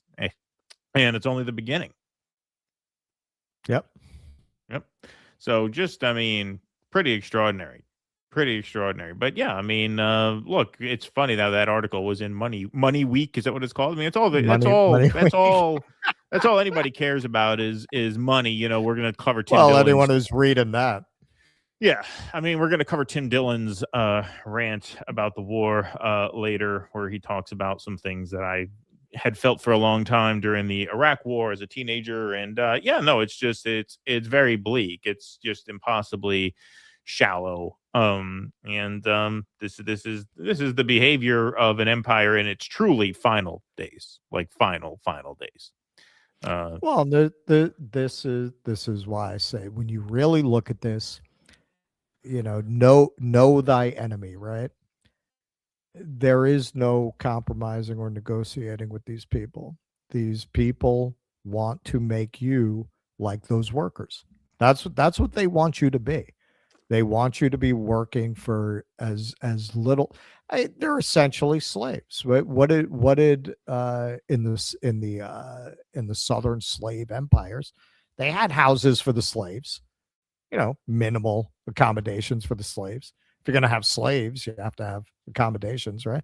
It's what they have for those workers, man. Did you see those accommodations in that video?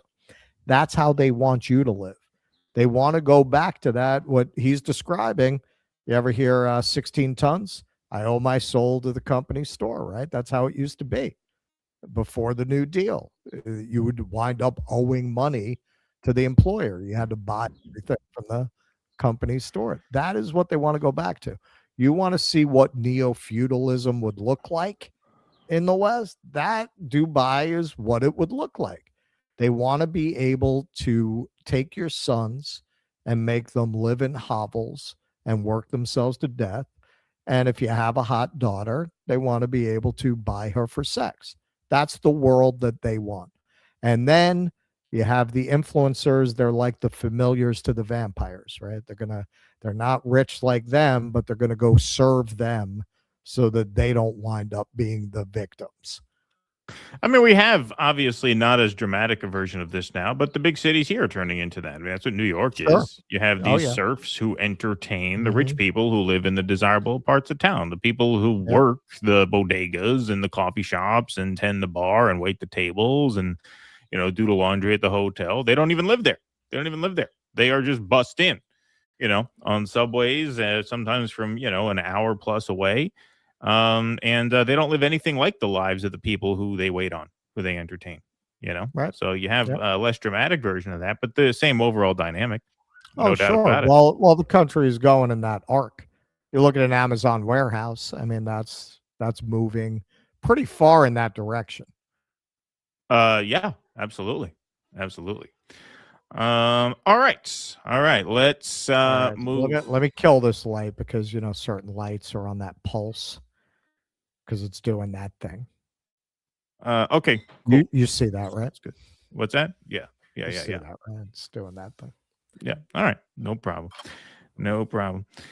All right, folks. Want to tell you something kind of exciting over here at the Do Dissidents show. So here's a little inside scoop that many creators are talking about behind the scenes here. It's actually one of the reasons that we use Rumble. They've made this new way to super chat creators so that creators get paid immediately without any fees. So while other sites like YouTube and Twitch take up to 50% fees when you tip creators, this method takes none. So the platform takes 0 fees when you use Rumble Wallet. We keep nearly 100% of what you send us. So you can both super chat with Bitcoin, Tether US dollars, or Tether Gold stable coins, which are tied to the US dollar. The tip will show up directly on our Rumble chat, which we'll do our best to read just like anything else. So it's just another option to send us Rumble Rant, Super Chats, etc. All you need to do is download the Rumble wallet on the App Store and send the tips to your favorite creators, i.e. us. You can go to wallet.rumble.com or you can download the app directly from the app stores. What an amazing way to get rid of the middleman and help the creator economy. So a shout out to Rumble for making this disruptive technology. So that's wallet.rumble.com. Another option to hear from our audience to send us those Rumble rants. You do it the exact same way as you would any other Rumble rant, just as an option, and we keep a much, much, much higher percentage. So it's a great way to support your favorite creators, i.e. Do Dissidents, directly. So that's wallet.rumble.com. Okay. Thank you very much for that. All right. That's a little dark now. Yeah. Maybe you should go back. Let me say. It seems pretty dark now. hang on, man. Let me see if I can deal with it with the screen brightness. Oh yeah, brighten the screen. That'll help. As long as the screen brightness is good. It's a little bit. I kind of like the other one a little better. What do you think, audience? What do you think? Take a poll. How about that? Oh, all right, that's good. I like that. All right, you want to take some super chats there? We got a bunch of them queued up. We got super chats and Rumble rants all in a row. Is that too much? Yeah, that's maybe a little too much. Yeah, I'd say like that. Yeah, that's a little brighter. How about now? That's too dark. Yeah, that's good. I like that. That's good. That works. There you that go. works. There you go. All right. All right. You want to take some chats? All right. All righty. Interrobang 5000. I just feel ashamed. This is horrifying. Which part? I think he was talking about the first segment there. Yeah. The first Pretty segment. horrible Yeah, stuff. Yeah. Brad Gilbert, the DD, yeah, no drinking game. 10 a.m. Damn yous. Yeah, we do say that a lot. Yeah. Heavy snack. Instead of committing more crimes, Trump could just give DD a like before the video gets 666 likes. It provides a much greater sense of accomplishment. Yeah, I don't think he's going to do that, though. I don't think he likes our show. T-Bone, can you guys make some DD merch? I would wear a DD t-shirt in a heartbeat. We have that. I laughed so hard during that last segment, DD for life. Yeah, we have it.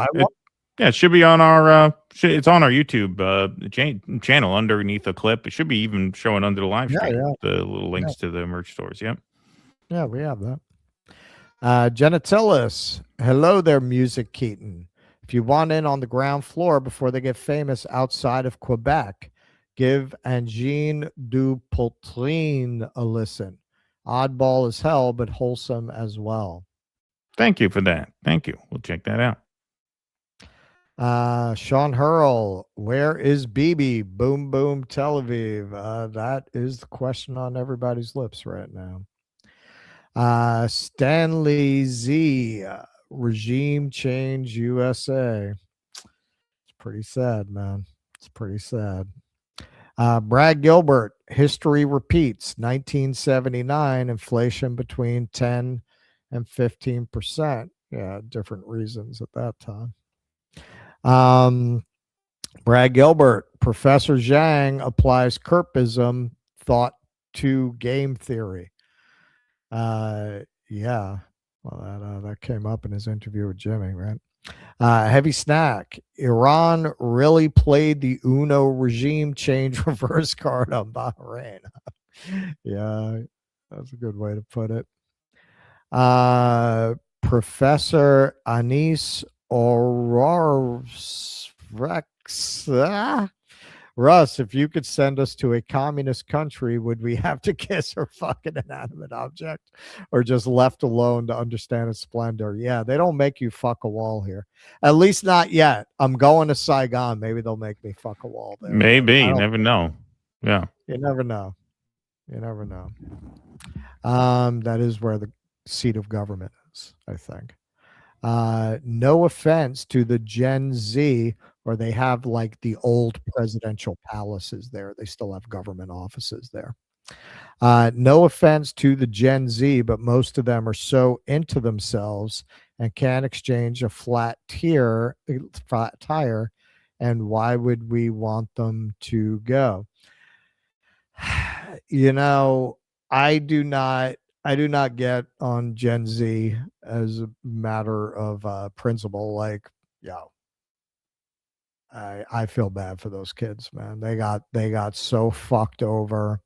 I cannot judge them. They were born into a world that was like designed to make them people who can't change a tire. It's like, it's true, but it's not their fault.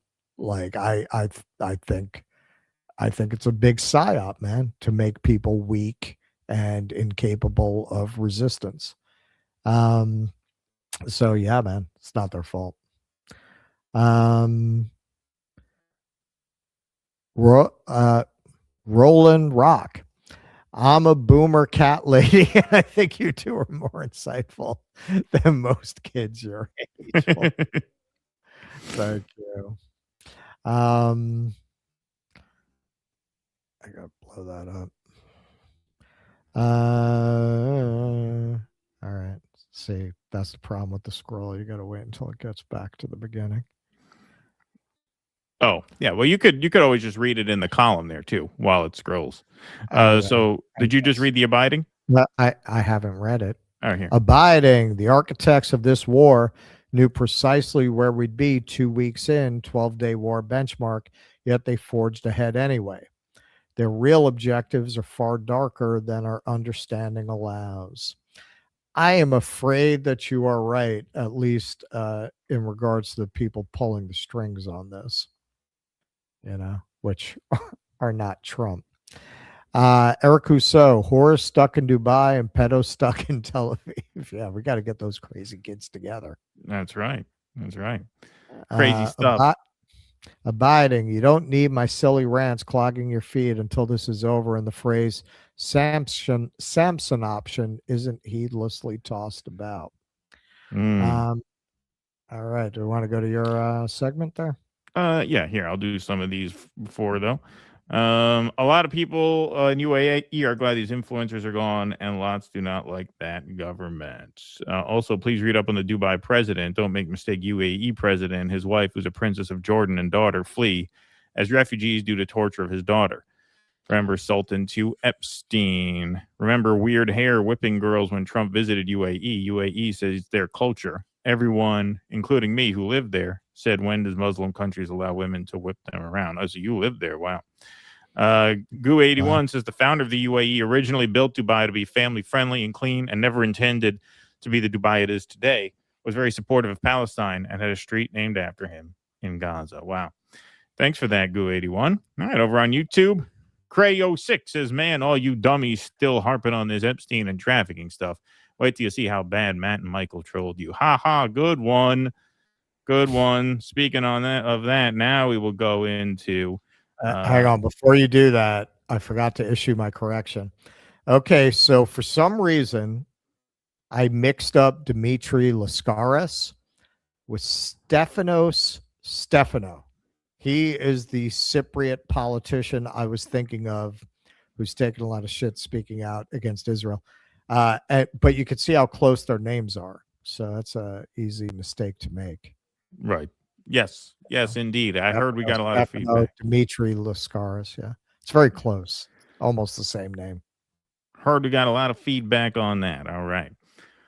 All right, folks. Well, it is Sunday. I don't know what you did over the weekend, but I found God over the weekend. I don't know if you guys found God over the weekend, but God spoke to me for the first time. You know, people who follow the show for a long time know I'm kind of the black-pilled one. I struggle with spirituality and stuff. I was waiting for God to reveal himself, to make his presence known and provable. And he did. He answered in the form of this tweet by one Michael Tracey. Though I generally favor the abolition of all podcasts, I have heeded the call and will now be doing this one with Matt Taibbi. Liars on the internet keep saying the secret name of the podcast is Private Pedo Party. That is disgusting and not true. And he puts in there a link to the new version of America This Week, which is not called America This Week anymore, but this is episode 1 of the new podcast series, Today's News with Michael Tracey, episode 1, Conspiratardation. See, everybody, God is real. God has spoken. It's a new day for me. Here they are, Matt Taibbi and Michael Tracey eating pizza, trolling the audience on their new podcast. They are the Bialystock and Bloom of the podcast world now, officially. Yes. And for those who don't get that reference, got to watch The Producers. But you know what? I know Matt Taibbi gets that reference, and there's I think a better than 50-50 chance he'll end up watching this. And the really sad part about doing this segment is that I know Matt will like that joke, and I know he'll get that joke, because it's a good joke, and it's right up your alley in terms of your sense of humor. So before we look into episode 1 of Conspiratardation, the new blockbuster podcast from Matt Taibbi and Michael Tracey, just want to take a little walk down memory lane and remember back when we used to do the laughing with Matt at the villains of our day. Here we are in a simpler time. You have no idea. You know hard drives can be manipulated. Are you suggesting the New York Post could participate in a conspiracy to construct the contents of the Hunter Biden laptop? No, sir. The problem is that hard drives can be manipulated by Rudy Giuliani or Russia. Well, what's the evidence that happened? Rudy Giuliani can barely manipulate his zipper fly. He's going to manipulate a fucking hard drive on a laptop. See that? Look at how much fun we had. That's what I should have said. Yeah. But he got it anyway here. Yeah. Rudy Giuliani is going to manipulate. I miss those days. See what a nice guy he is. See what a good sense of humor he is. I know he'll get the Bialystock and Bloom joke, and that's what makes this kind of hurt a little bit. Is that Matt is he's a nice guy. He's a funny guy, and I don't know what the hell this is. I don't know what the hell to make of this, but let's find out. Okay, so as you can see, it's just really tearing up the charts here. A whopping 4.6 thousand views in one day. We have, as it turns out, literally that many live viewers watching us right now. We have 3.9 thousand in YouTube, 750 on Rumble. So we are more. If you're watching this now, you're bigger than the entire audience for this new podcast, at least on YouTube. I don't know how the Substack analytics work, but in terms of YouTube viewership, it was pretty terrible numbers. And we're not famous. No, we're not famous. We're not famous. We are not well known. We have not written for reputable publications or really any publications other than our own. Right. We don't get invited to the green rooms. We've never been on MSNBC as Matt was before they turned on him. We didn't have a column for Rolling Stone. Yeah, man. And that is how bad this is. That is how little appetite there is for whatever the fuck this is, which is part of what makes it just kind of amazing. Like what are you doing? And who are you doing it for? Like, what do you think you're doing? Like, are you grifting wrong? Like, what do you think you're doing? Like, there is no, like there's an audience for, I don't know what, you know what? There is an audience for what Ben Shapiro peddles. They're like Zionist maniacs. Like there is some kind of an audience for that. There's certainly an audience for what Matt Walsh peddles. What audience is there for this? Like, what are you doing? Like, the easiest accusation is audience capture, but I mean, this is like audience repellent. Like, what are you doing? No, like, this is like the where is the audience for like Epstein denial kind of let's just avoid the whole subject of like the fucking war that we just started. Let's just not even talk about that. Like you could put like a crazy right-wing spin on Iran and there would be some kind of an audience for that. This is not even that. Let's just not talk about Israel. Let's just pretend that's not a significant thing. And on top of it, let's bend ourselves into absolute pretzels to deny that there's any there with Epstein other than a creepy dude with a mansion. A creepy dude with a mansion. All right. So let's take a look at the first few minutes of the new podcast series of Matt Taibbi and Michael Tracey. All right. This is literally how it starts. Steaming hot cheese pizza. Just what I wanted to sink my teeth into. They were so proud of that gag that I guess they decided not to live stream this so that they could get the intro just right, because this wasn't live stream. This was just posted. So it's pre-recorded and uploaded. And I guess the intro was really important to them that they nail that with the pizza and the grape soda. Because again, this is just terrific marketing, is trolling your own audience by pretending to be pedophiles. It's a great. This is just genius, absolute genius content here. Walter is green with envy. Yeah. All right. How am I going to top that? Steaming hot cheese pizza. Just what I wanted to sink my teeth into. Grape soda. And grape soda, which is on sale everywhere. I couldn't locate any grape soda in time, so I'll just have to sit here in envy of you being able to wash it down with that fruity, carbonated beverage. Committed to the gag gulp, there. Gulp, gulp. Couldn't walk to the bodega and get a beef. Oh, he's got the beef jerky too. Wow. Look at that. I had to settle for what looks to me like a children's menu pizza from Pizza Hut, which called to mind. Yeah, see, you have a partner there that couldn't even get the real pizza. And having their pizza snack before going off to play skee ball and win prizes. Like, why would you even do this? Like is Matt having a good time?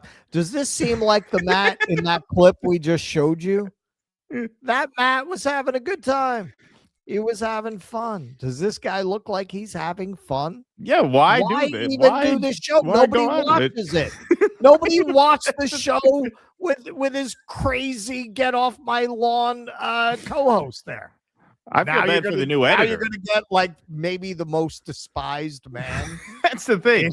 in independent media. That new editor he's got, what is it? Emily Coop, whatever her name is.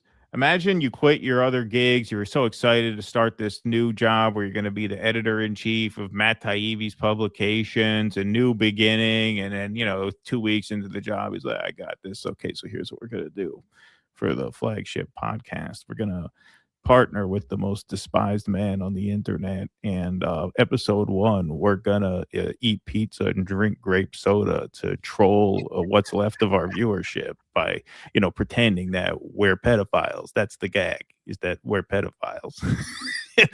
She's like, really? Interesting. Is it too late to call my old job back? Holy shit, man. I'm going to have my lawyer look over that contract. Yeah, right, exactly. Feel bad for her. All right, here they go. Because I feel like we've all won a prize today. You say that like it's a bad thing. No, I'm morally neutral about all of us, believe me. I totally understand. Well, I mean, the only thing missing is that I had hoped that we would both be shirtless and in our glistening white massage. Oh, the massage. Face Oh, down that's on the great. massage Wow, table. they're killing.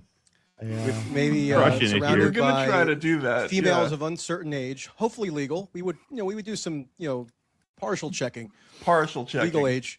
Yeah. And, speaking in sort of unidentifiably Eastern European accents. Right. But we will have gone through their great papers. stuff, guys. Genius. For those of you This who don't is know, really you're genius watching today's comedy here. news, and I'm Matt Taibbi. Who am I? I'm... See, the joke here is that the public is too on edge right now about the possibility that we're being dragged into World War III and plunged into a global depression by pedophilic and vampiric elites with no loyalty to us. That's the joke. That's the joke, is that we're all so ridiculous and stupid for fearing that. And so the pizza and the grape soda and the beef jerky and, hey, what if we were getting massages? That's a way to communicate how stupid we are for thinking that the world is spinning out of control and that we're all going to die in one way or another, either in war or through deprivation. That's the comedy being communicated here. It's really, really terrific stuff. This is real genius broadcasting here. My identity is so scrambled these days. Michael Tracey, that would be. Michael Tracey. Michael, I think really everything's fine. They know that. We don't. Dispelling an ugly rumor. Joke's on us. That's the joke. Today's news is actually not called Today's News, and that it's really called the Pedophile Report. And that Private Pedo Party. I mean, there are private pedo party. many vicious rumors have been flying.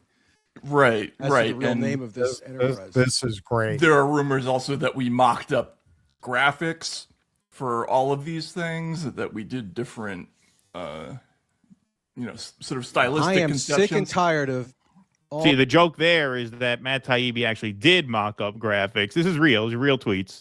He actually did mock up graphics playing into the whole Pizzagate PDF file angle here. New podcast, Today's News with Michael Tracey, episode 1, Conspiratardation, a message in a bottle from a world gone crazy. No, it's the we who've gone crazy. You, the viewer, have gone crazy thinking that we're being dragged into global war by Epstein-affiliated, crazed, maniacal Zionists. We're all crazy. And these guys are cool as a cucumber. And, you know, this is a big joke, right? They hear Today's News with the pizza. Here he is, Today's News with Matt Taibbi and Michael Tracey. The PDF file reports. They actually did make up these graphics. PR. I guess is that a riff on the London show, whatever that show? I forget what the name of it is.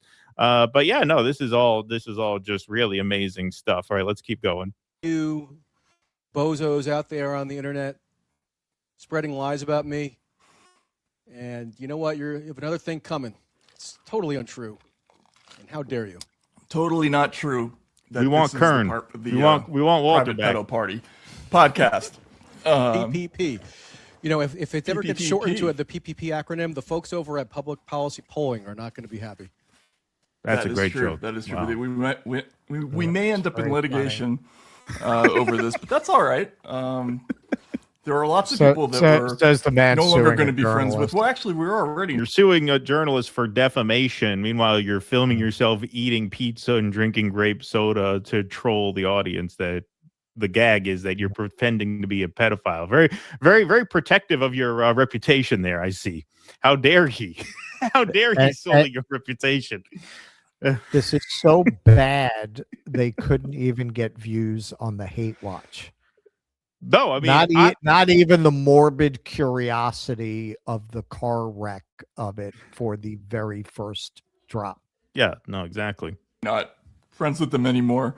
I subtweeted us and many others in the business. Up in litigation over this, but that's all right. There are lots of people that we're no longer going to be friends with. Well, actually, we're already not friends with them anymore.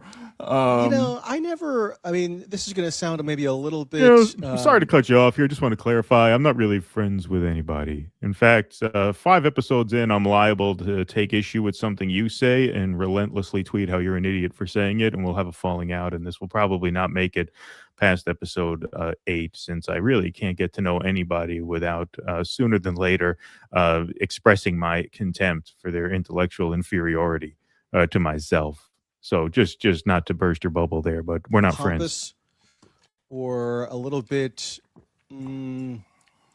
acting like I'm above it all. But I really, as early as I could, sort of made a conscious decision, insofar as I'm able to control my consciousness at all, to not calibrate what I do journalistically or in the public arena by reference to any kind of personal relationships or friendships that I have with others. Obviously, there's a handful of people. Which was very easy for me because I didn't have any. On one hand, pretty much. Or definitely on 2 hands. It was more of a theoretical I'm not like framework. a total psychopath where I'm not going to take that into account. If I were to lose my virginity, person I lost it to would have no impact in the main, on my almost journalism. with over 99.9% frequency. I'm just not going to do what I do in accordance with any kind of overriding principle of trying to maintain social relationships, because that's a fool's errand. Yeah, we got that. Well, definitely now, right? Never more so than at the current moment, where we have a sort of meeting in the current year. In the current year, which is a meme that I think has some alt-right genesis, but I guess it gets appropriated across the political spectrum now. I can't even fully explain what that means, but in the current this is going to be one of my many tangents that don't make a whole lot of logical sense. My strength as a podcaster is bringing the show to a grinding halt every 3 minutes by going on long tangents that filibuster for time when the other person is trying to make an argument. That's really my forte. So that's what you have to look forward to here. It's just me incessantly cutting you off with non sequiturs that mean nothing. That was in my special skills on my resume. Yeah, exactly. Tangents Yeah, to go down. That is the current year. In the current year is like a meme. Current year, I mean, it's kind of a meme. It's like the current year is just like a generic. I mean, that's a Freudian slip because of Jeffrey Epstein's alleged fixation on genetics and longevity treatments and so forth. My best recollection is like current year is like a reference to the present as it's inhabited by like a population of NPCs, really so non-playable characters, the guys with cartoons with the bland faces who just kind of blend in with the crowd and have nothing unique about them. I'm getting nervous that they're going to steal all our subscribers. Just jumping off. And it doesn't really matter that much anyway. Well, that's good to know anyway. So yeah, in the current year, we're seeing something which I think is unprecedented, Michael, which is a total fusing. Which is a global war waged by people who just got busted in, not necessarily a sex trafficking scandal, all of them, but who were just kind of revealed to be very, very, intertwined with all of these pedophilic billionaires, right? We're about to be dragged to war on their behalf. That's unprecedented, right? Of kind of left and right moral manias. For Oh, the moral past 10 years, mania, I've probably that's spent more time fleeing from the ones on the left because that's where I came from. I was at Rolling Stone and got steadily kind of kicked out. Didn't pay a whole lot of attention to QAnon, Pizzagate, any of those things. Did you at the time? I paid some peripheral attention definitely to QAnon. Not so much Pizzagate when that got launched because it just seems so obviously retarded. And I know people get offended when you use the word retarded, but we were told with the new Trump administration or with the second Trump administration storming into office that like one of the upsides for everybody was that now we have free license to use the word retarded. Right. So even though I'll admit that like growing up, there was a kid on my block who had actual Down syndrome, so it was beaten into our heads that this was like a horrible word to use. But since like he kind of befriended me. He entrusted in me that he was I guess he was being molested by his father or something. He was obviously making it up. He was a serial fabulist, first one I ever encountered. But he took a liking to me. I would sit near him at the cafeteria, the kid with Down syndrome. He would share his tater tots with me. When I finished all my tater tots and I wanted more, I would ask if I can have some, and he'd say sure, as long as he got to keep telling me about how he was being sexually abused by his parents, which I'm sure didn't happen. I would ask him, can you go get me some more honey mustard sauce? I asked, but they won't give it to me. They're not going to say no to you because obviously you have Down syndrome and that. So that guy, I actually remember him quite well. Now in such common usage, I guess I'm just going to give in to like the lexical shift. But like Pizzagate just struck me as so obviously retarded that it wouldn't even be worth my time. I mean, we all have finite time on this earth, right? Right. That it wouldn't be worth like actually delving into the details and like trying to see what people were talking about when they claimed that they decoded some John Podesta email that was published by WikiLeaks, which was the whole basis for the Pizzagate theory or the uproar or the whatever blinkered little online controversy that then led to a guy actually trying to do some sort of armed attack, if memory serves, on the pizza shop. I miss Walter screaming about hanging the poor. Was being told there were child sex slaves being held captive. But now if like you fast forward to today with especially after the most recent tranche, or that word's overused now. What kind of batch production of Epstein 10 Files minutes on Yeah, how can I now all those like think of 50 more words. Think of 50 more synonyms for trans. Let's see if I could slow the show down even more. old timer Pizzagate fanatics are saying, "Look, everybody, we told you Pizzagate is real." So like all across the slop infested internet, you see these headlines saying, "Turns out Pizzagate's real, everybody." Oh, why? Because of like emails like this in the Epstein files that say, hey, leaving tomorrow morning early. And yes, of course, you will be there at 4. You need a pizza or anything? Ha ha ha ha ha ha. No, I don't need a pizza, but thank you for offering. Wink. No, that doesn't seem suspicious at all. No, that seems totally on the up and up. Seems like there's no metaphor there. It seems like they're literally talking about, do you need me to bring a pizza? Ha ha ha ha ha. No, but thank you. Wink. Yeah, no, that seems totally on the up and up. How about this? This is better than a Chinese cookie. Let's go for pizza and grape soda again. No one can understand. Sent by a redacted name to Jeffrey Epstein. So no, I mean, so it makes no sense why people are giving Pizzagate a second thought. Now, to be clear, the Pizzagate story, where that fine, upstanding Italian-American business was wrongfully mixed up in that whole thing, that was not real. But at the core of most conspiracy theories, quote unquote, is a kernel of truth. And the kernel of truth seems to be that pizza was used as a sort of stand-in for something that's not pizza. It's not pizza. Yeah. Now, hey, look, these emails were dated like 2017, 2018, which was after the Pizzagate scandal. So could they have been sarcastically trolling amongst themselves? Maybe. But you know what? Maybe not. Because we're talking about Jeffrey Epstein and his circle of cohorts. So, no, I don't think it's unreasonable for people to give that a second thought right about now. All right, we're almost done with this. Epstein Files prove it, but so we were part of this quote moment, and that's like cliche, so I'm going to use these ostentatious scare quotes when necessary, is that there really has been, if you look at like the internet media landscape right now, there's been this got another gag in synergy, or there's like now a syncretic, almost default ideology that dominates virtually all the most popular media offerings. So if you look at like the top podcast charts right now on Apple or whatever, you got the New York Times still. They're sort of a holdover. You got, Tucker, Candace Owens, and then on YouTube, that could kind of Pod Save America. Yeah, Pod Save America. Maybe they're not quite the ideological tendency I'm referring to here, but well, hey, they won't be at the top for long. You guys are clearly coming up on the outside here, coming in for burning up the charts. Here. So if you look at their YouTube comments here, and this is literally just random. I just top comments, and it just filters down. They just show all these in order. This was not at all curated. This is so bad. Holy hell, Matt. The audience reaction, LOL. 10 minutes in, still no news. I'm out. I miss Walter. Commenting on Pizzagate while saying he didn't look into it. WTF. Self-indulgent tripe. I thought Racket News couldn't get any worse, but I was wrong. Bring back Walter Kern. Matt, no, this is so bad. I did not renew. Please fix this. Childish snark is the opposite of evidence. This is just a self-cancellation clip for these two on the subject.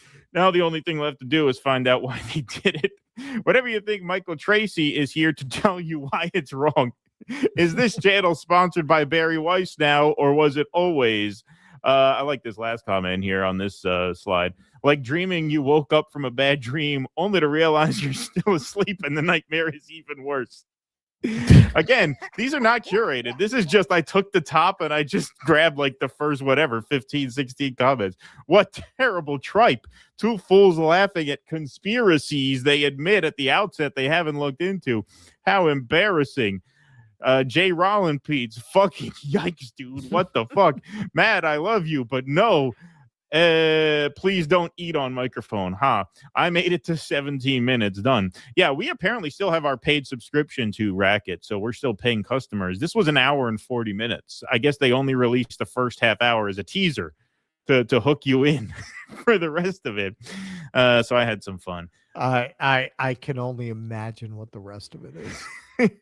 Did you watch any of it? No, of course, no, because I wasn't going to show any paywalled content, and I wanted to just stick to what was available for public consumption. I had no personal motivation to watch the rest of it. What if I told you we could make more money losing subscribers than by gaining them? That is the plot of The Producers, which this is The Producers of podcasting. The first thing you see when you wake up after blacking out at Barry Weiss's Passover Seder. There you go. So yeah, that's the new show. I thought that was your best one. That one, yeah, I thought that was funny. Yeah. I could have done more. But that is amazing. That is fucking amazing. Wow. What a decision. what a decision. I mean, you got people jonesing for Walter Kern. They want Kern back. That's the word on the street. Bring back Walter Kern. I mean, that's like people demanding you put Rob Schneider back on SNL. I mean, what would compel you to do that right at the outset? To troll people over this? This is really the thing you want to troll the audience over? You want to show up eating pizza and drinking grape soda? Yeah, no, that's real funny, especially as World War III breaks out. Yeah, no, that is an amazing choice. Really an amazing choice. Well, I mean, it's interesting. They ended up in the same place by following a different path, but it wound up coming to the same conclusion. With Matt, for whatever reason, we don't know. For whatever reason, that guy decided that he's not going to report on anything that matters anymore.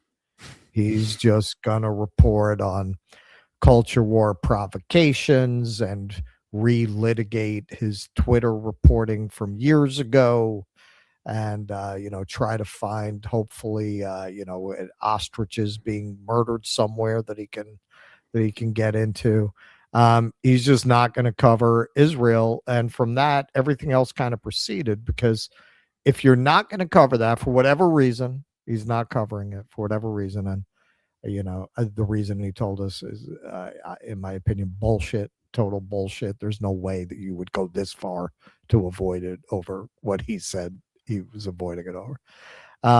So whatever the real reason is that he's avoiding it, well, at that point, you've made yourself completely useless as a journalist. Now, here's where it gets weird. The total seeming lack of self-awareness to know that's what he's done, to know that his work has less value than a fucking piece of toilet paper stuck to your ass from the fucking gas station men's room, that his work is absolutely pointless. Because otherwise, why wouldn't you retire?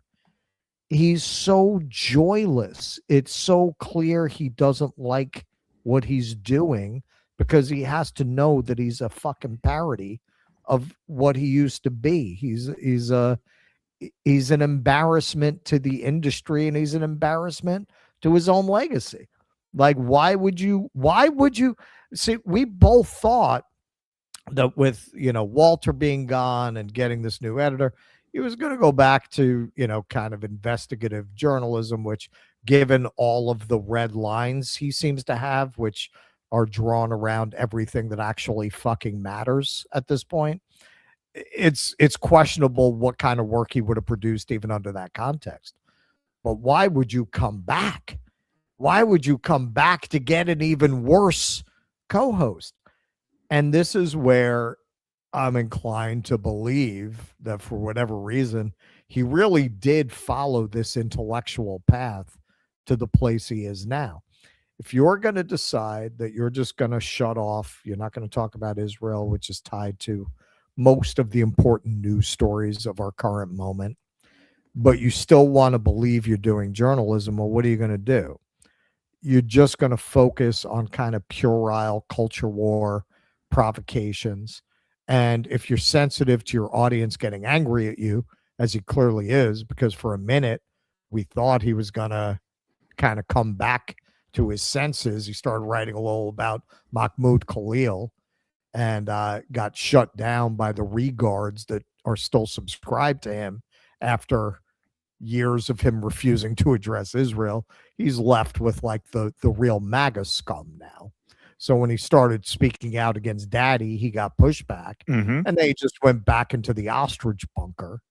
And okay, well, if you still want to believe you're an actual journalist, well, you're going to increasingly be in a bubble, because you'd have to be in a bubble to believe that the work you're doing is actually worth anything. And that's how you get to here. That's how you get to here. We're in the middle of the outbreak of World War III.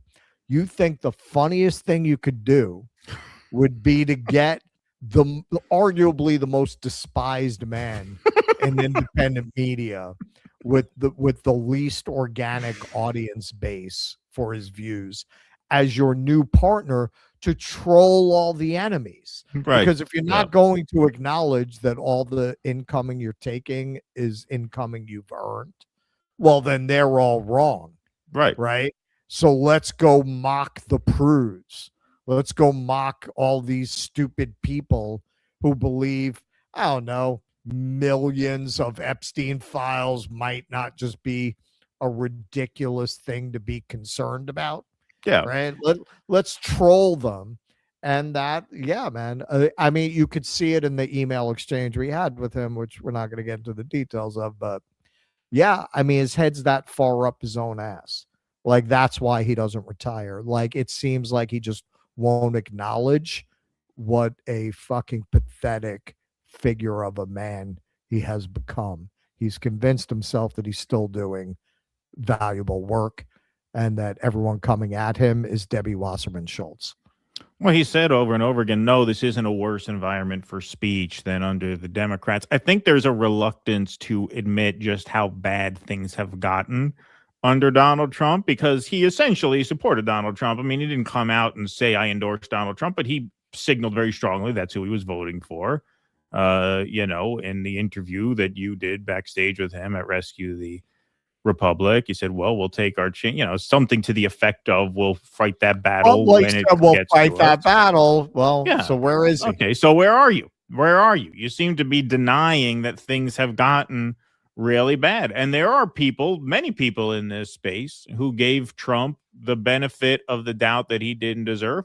We're guilty of that to a certain extent, not as much as others, but we're guilty. And first words out of my mouth when this Iran war started is, you know, I personally gave these people way too much credit for their supposed anti-war convictions than they deserve. So I'll take ownership of this. But you know what? Like, people who gave Trump the benefit of the doubt have been able to pivot just fine and have their audiences intact, in fact, grow, calling out all the ways in which he has betrayed people who put their faith in him in no uncertain terms. We don't got to name names. We all know who they are. There are a lot of people in this space, some of whom we're very close friends with, some of whom we admire from a distance, some of whom we know a little bit better than others.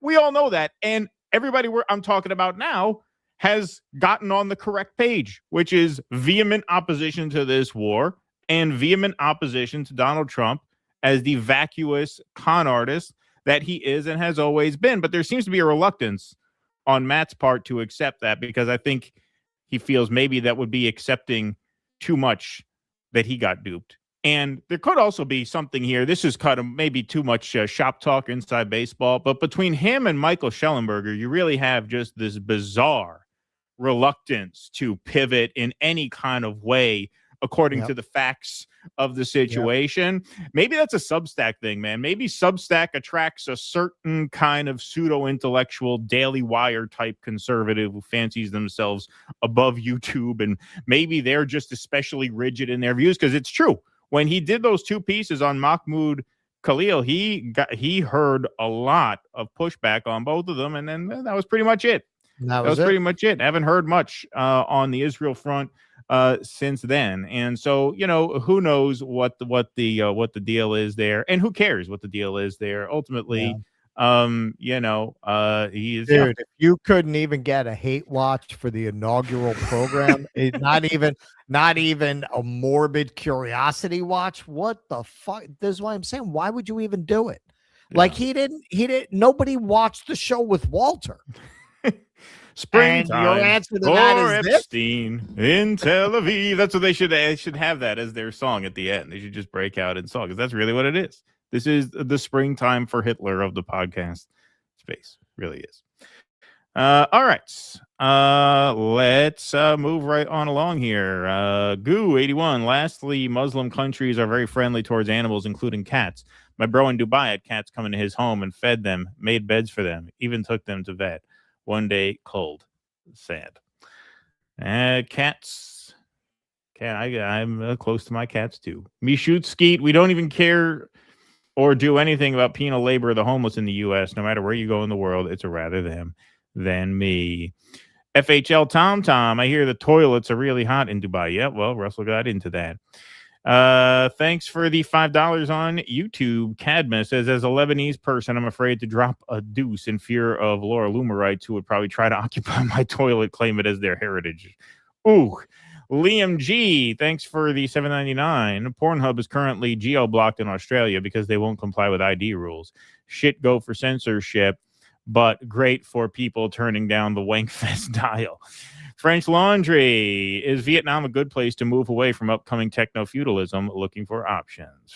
Asks French Laundry. Well, it's very difficult to get a visa to actually live here. What a lot of the people who are expats here do are called visa runs. Like every 60 days, they have to cross the border and come back, which doesn't sound like a great way to live.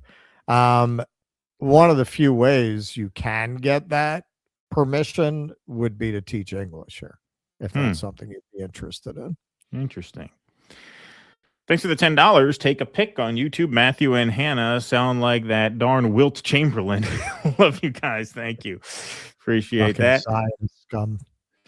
Fohad Farjalani, after more than 3 years of listening to you guys on Spotify, finally caught the stream live. All the love and support for you guys from Lebanon. Oh, wow. From Lebanon. Well, be safe over there in Lebanon. Of course. Thank you. That's a great honor to hear from you. Tropical Rocket, Keaton Ban Weekend Jew Hunter. He's an asshole. Is that an asshole in the Rumble chat? Yeah, it's pretty, I would say, aggressive screen name there. So I believe you.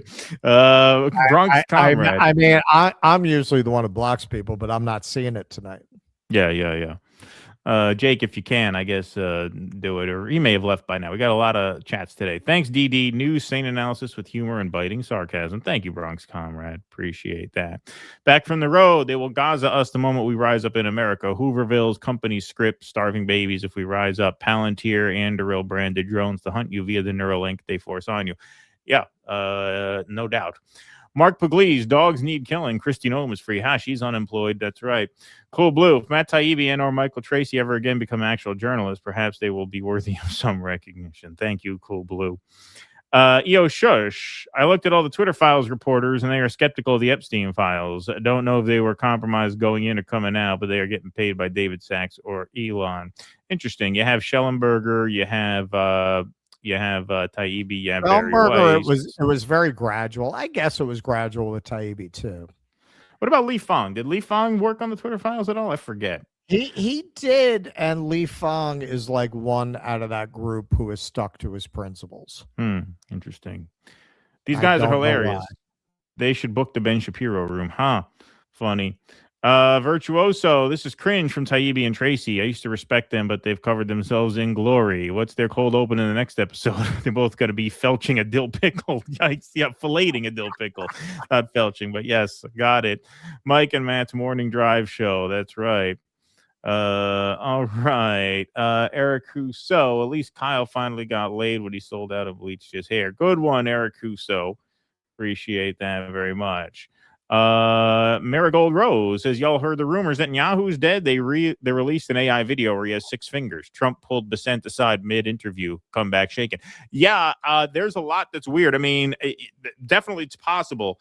I mean, it's hard to build a whole segment around just pure speculation because there's nothing to report, but it is very strange. It is very, very strange. That's why we didn't do it. Yeah, it is very strange. Who knows? For sure. I mean, you'd probably hear a rumbling under your feet because I would imagine there's going to be riots in hell when he shows up. So that leads me to believe he's not dead yet. Is that where the hell isn't rioting yet? You're going to be like, get this guy the fuck out of here. Now it's really hell. Now this really lived up to its name. All right. Well, I took more than I realized there. So why don't we just go on to the next segment because I got to copy over the rest of these. Yes, sir. All right. So, hey, might remember, hey, speaking of Matt Taibbi, wasn't he big on freedom of speech issues at one point? I don't think he reported on this at the time. This was Donald Trump saying, news outlets to give him negative coverage should probably have their licenses revoked. I think this was back in September.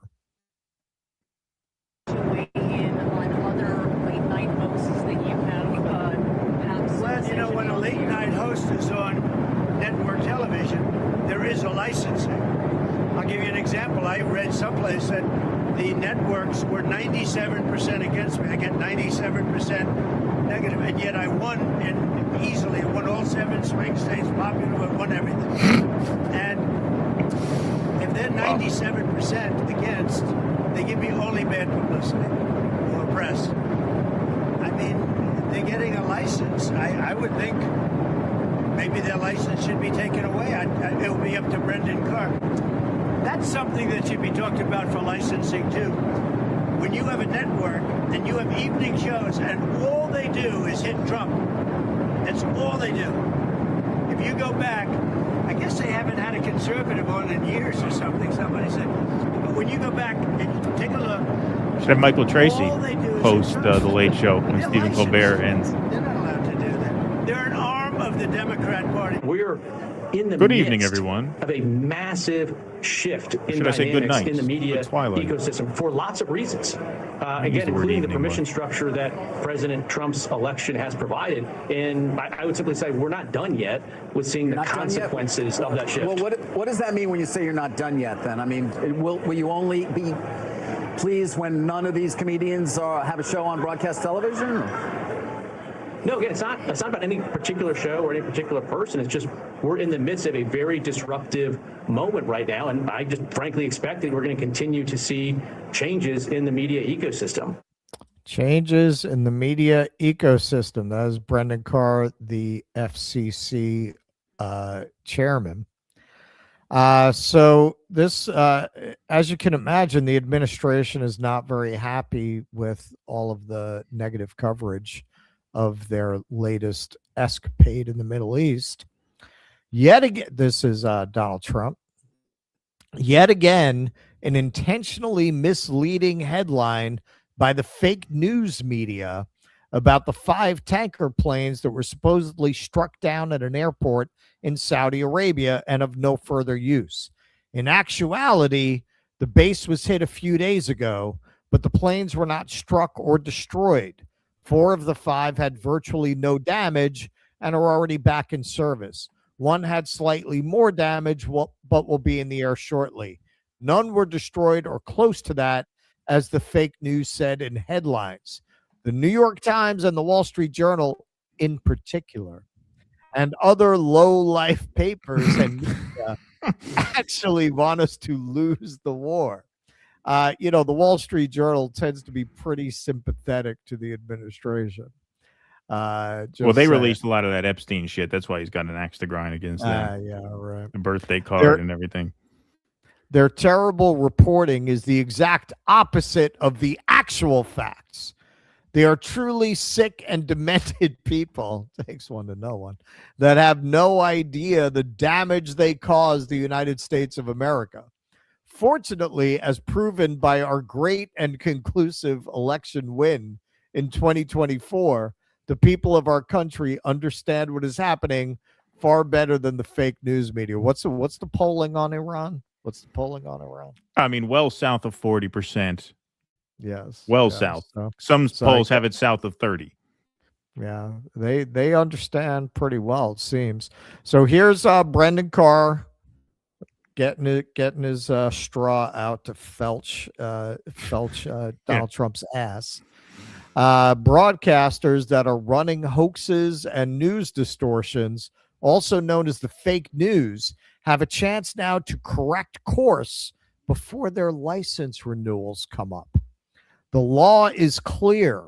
Broadcasters must operate in the public interest, and they will lose their licenses if they do not.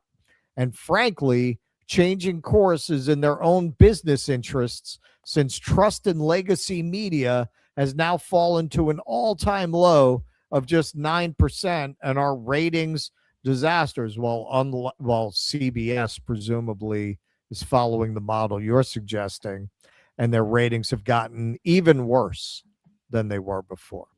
Ratings for this kind of media are down across the board. The American people have subsidized broadcasters to the tune of billions of dollars by providing free access to the nation's airwaves. It is very important to bring trust back into media, which has earned itself the label of fake news. when a political candidate is able to win a landslide election victory in the face of hoaxes and distortions, there is something very wrong. It means the people has lost faith and confidence in the media, and we can't allow that to happen. Time for change.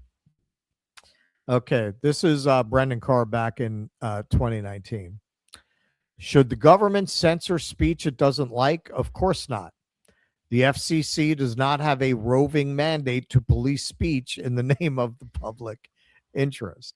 Oh, it's 2019. Oh, interesting. Yeah, a little different. Because the FCC commissioner at that time wanted to crack down on e-cigarettes. I guess that's who was paying them then. Right. You know, whoever's paying these people, they'll just go with whatever they want them to say. So here's Pete Hegseth. You know, in his usual shaky, drunk, defensive way, salivating at the prospect of the Ellison Zionist takeover of CNN. Our response, we will keep pressing, we will keep pushing, keep advancing, no quarter, no mercy for our enemies. Yet some in this crew, in the press, just can't stop. Allow me to make a few suggestions. You just can't stop. People you just look can't up at stop the TV, needling me and needling they me. see headlines. I used to be in that business, and I know that everything is written intentionally. For example, a banner or a headline, Mideast war intensifies, splashing on the screen the last couple of days, alongside visuals of civilian or energy targets that Iran has hit, because that's what they do. What should the banner read instead? How about Iran increasingly desperate? Because they are. They know it, and so do you, if it can be admitted. Or more fake news from CNN. Reports that the Trump administration underestimated the Iran war's impact on the Strait of Hormuz. Patently ridiculous, of course. For decades, Iran has threatened shipping in the Strait of Hormuz. This is always what they do, hold the strait hostage. Yes. CNN doesn't think we thought of that. It's a fundamentally unserious report. The sooner David Ellison takes over that network, the better. All right. So you tell me how these are not kind of like comically incompetent Nazis. They're Nazis. Like that is like if Goebbels was a shaky drunk, he might have had an outburst like that. He tended to be a little smoother than Pete Hegseth, who sounds like he's going to burst into tears in these press conferences. But they're Nazis, man. They're Nazis. You are not reporting the news the right way. Why don't you talk about our glorious victories on the front? You are enemies of the state. That's what he's saying, man. I mean, it's just amazing to think that they're going to be able to pull the wool over people's eyes. I mean, you're already like, look at the gas price. Like, you're not going to be able to do this. You're not going to be able to. It's not going to work. Like, you got to laugh to keep from crying. That's how fucking ridiculous that is. Oh. You think we didn't think of the fact that Iran was gonna? Are you suggesting we were unprepared for this? Yeah. I mean, it's just like apparently. So if you knew about it, why didn't you do something about it? Right. Amazing. All right. So most you're telling me audience... that's the Dave Chappelle thing, right? You're telling me I would rub my feet on your couch, whatever it is, whatever that bit is. Now, why would I rub my feet? That's on your Rick couch? James. Rick James. Yeah. So this is from Gray Zone. Our audience is pretty up on this, but it's worth taking a look at what Pete Hegseth is looking forward to and who this agenda actually serves. Over-the-top, one-sided coverage of the war on Iran. And this is because the company was just taken over by Zionist billionaire David Ellison. But what's crazy is that as of last week, David Ellison became the owner of one of the largest media conglomerates in history. David and his father, Larry Ellison, just bought Warner Brothers Discovery in a massive $110 billion deal that merges Warner Brothers with David's company, Paramount Skydance. This deal gives the Ellisons control over HBO, Paramount Plus, CNN, Nickelodeon, Comedy Central, MTV, BET, Harry Potter, DC, and all of this. This is also the same Larry Ellison that became one of the top shareholders of TikTok through his company Oracle. All of this has caused many people to ask the question, is there an Israeli plan to take over the U.S. media? Now, the Ellisons are huge Zionists. Larry Ellison is one of the largest donors to Friends of the IDF, and he's also really good friends with Benjamin Netanyahu, who vacations on Larry Ellison's private Hawaiian island and even got offered a seat on the board of Oracle. But just because the Ellisons are a Zionist doesn't mean that there's a coordinated Israeli plot to take over the U.S. media, right? Well, not exactly. Since October 7th, Israel has been trying to shore up its rapidly declining support by buying media influence in America, which it often calls its Eighth Front War. Israel recently quadrupled its state propaganda budget for 2026, and in September, Netanyahu started openly courting American conservative influence. Okay. All right. So when Pete Hegseth says, oh, it's going to be much better with David Ellison, remember who he works for. These people are not Americans. They're foreign agents. They are working on behalf of a foreign country. They are traitors to the country. They have started a war that could potentially spiral into World War III on behalf of the country that they actually work for.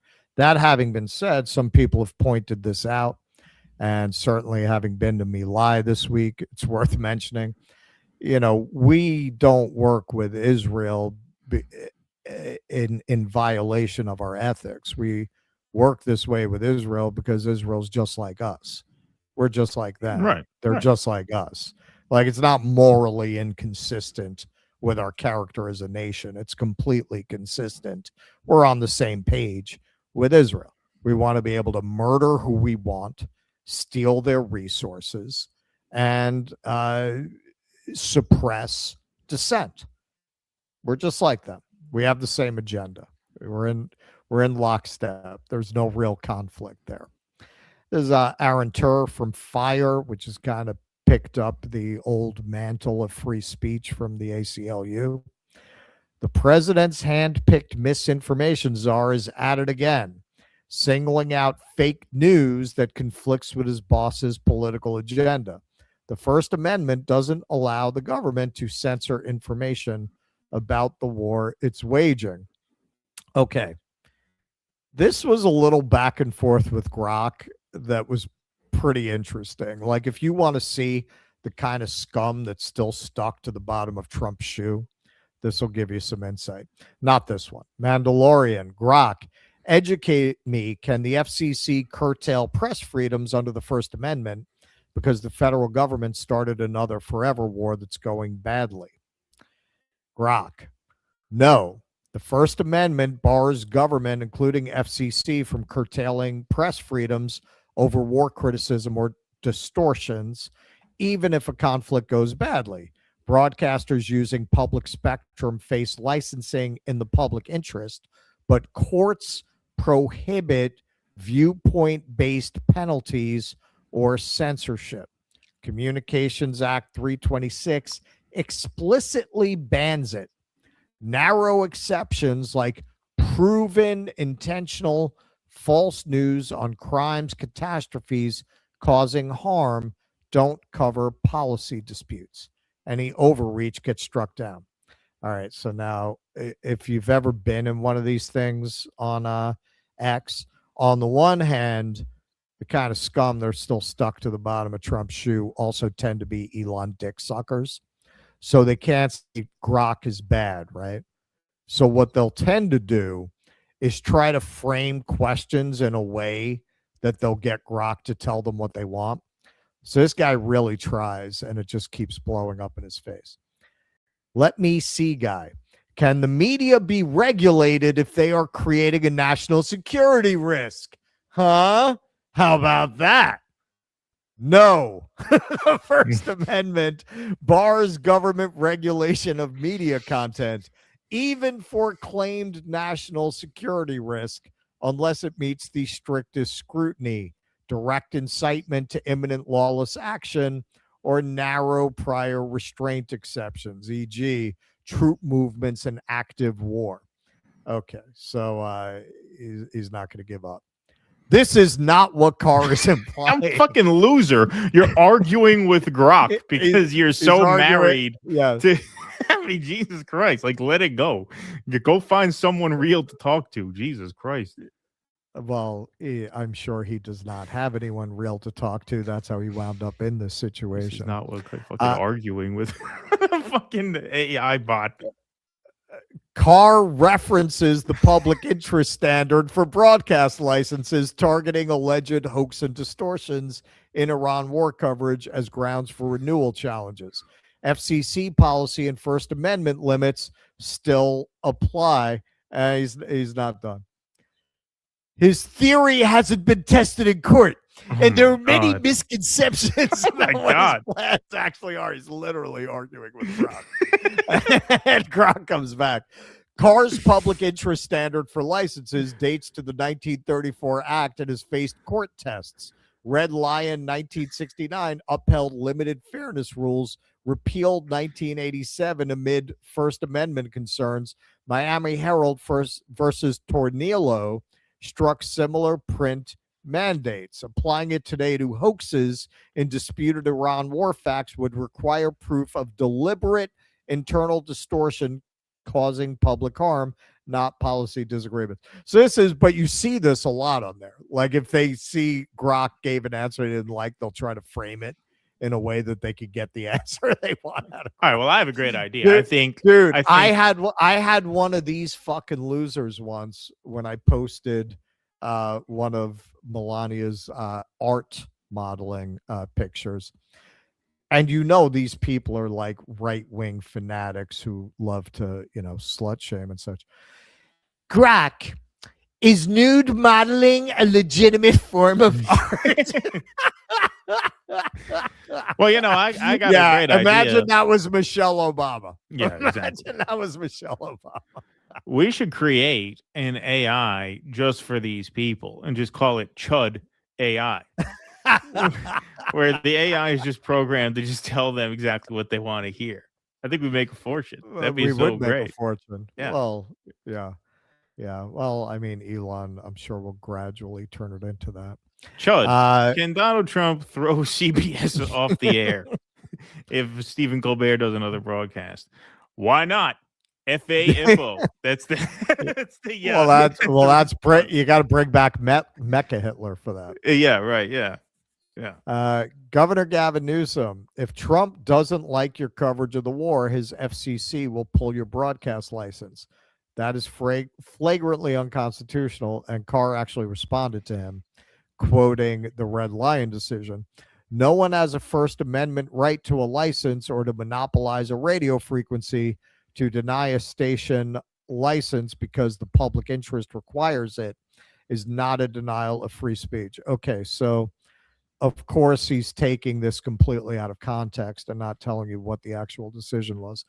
The decision was regarding, because Red Lion, it was a broadcasting group that sued on the basis of the equal time doctrine or the fair. I forget what exactly it's called, but if you put up a point of view, you got to represent the other point of view. The fairness doctrine, I think it was called. And so the Supreme Court ruled that the government did have the right to impose that standard of fairness, of having to represent the other viewpoint, because there was a compelling public interest, and the government did not have to give you a license no matter what, right? So yes, the fairness doctrine would apply. Nonetheless, they didn't argue that the fairness doctrine was something that the government had to impose. They just said it was not unconstitutional for them to impose it. And in 1987, the FCC, there was no law that they had to keep it. They got rid of it. The fairness doctrine's been gone for almost 40 years. So what the hell is he talking about? Like there's nothing in that decision that would argue that the government could impose a bias. And if you're talking about a fairness doctrine, it doesn't exist anymore. So what the hell are you talking about? But that's pretty typical of this crew. So hey man, I don't know why they're trying to come at it even from that angle, because they're doing just fine with having the Ellisons just go on a scorched earth march to the sea through the entire media and just burn down all of these corporate media outlets and absorb them into their Zionist project. Now, is it going to work? No. I mean, when I covered the takeover of Warner Brothers, I shared some analysts who were saying, this whole project is not going to work. In the end, the numbers don't make any sense. You are going to get a stock market crash. Nobody knows what day that's going to be, but you are going to get it. And that's going to be the end of the ability of people like the Ellisons to just defy economic gravity this way, where they could just keep buying up non-profitable media companies and run them in a way that actually makes them even less profitable than they were before. CBS is getting killed since Barry Weiss took over because there's no obvious audience for that. Very much like Matt Taibbi and Michael Tracey on a podcast. There's no obvious audience for a corporate media version of the free press. In fact, there was no audience for the free press. So what? They're going to go and turn Warner Brothers into Angel Studios? Angel Studios does just fine as a niche brand that keeps its budgets low so that it can make a profit on the niche audience for the kind of work it does. You can't bring that to wide release cinema. You can't bring that to general release TV. So yeah, I think the idea of this takeover, I think it's a little overstated in the sense that it's not really going to work. Like it's doomed to failure. But in the meantime, they're going to do everything they can to suppress speech. And as we'll see in the next block, Tucker, talks about this, how they're maybe investigating him. They may be referring him for criminal charges. And he talks about how, especially in wartime, these kinds of things tend to get a lot worse. In social media over the last couple of years, we've seen a lot of people get thrown off. People are still getting thrown off now. Is that going to intensify? Certainly, if these screwballs have anything to say about it. The bright spot is the public is so against everything that they're doing that they're not going to have the public support for that kind of suppression the way they did in World War I or World War II or even Vietnam in the beginning. For quite a while, they had public support for Vietnam. The public still trusted their government back then. It took a long time before you got over 50% of people against Vietnam. When you're going into a war with such low public support, they're going to try, and there are going to be horrible violations of people's constitutional rights. How far they're going to be able to go and how much they're going to be able to sustain that, how long they're going to be able to sustain that, I think is an open question.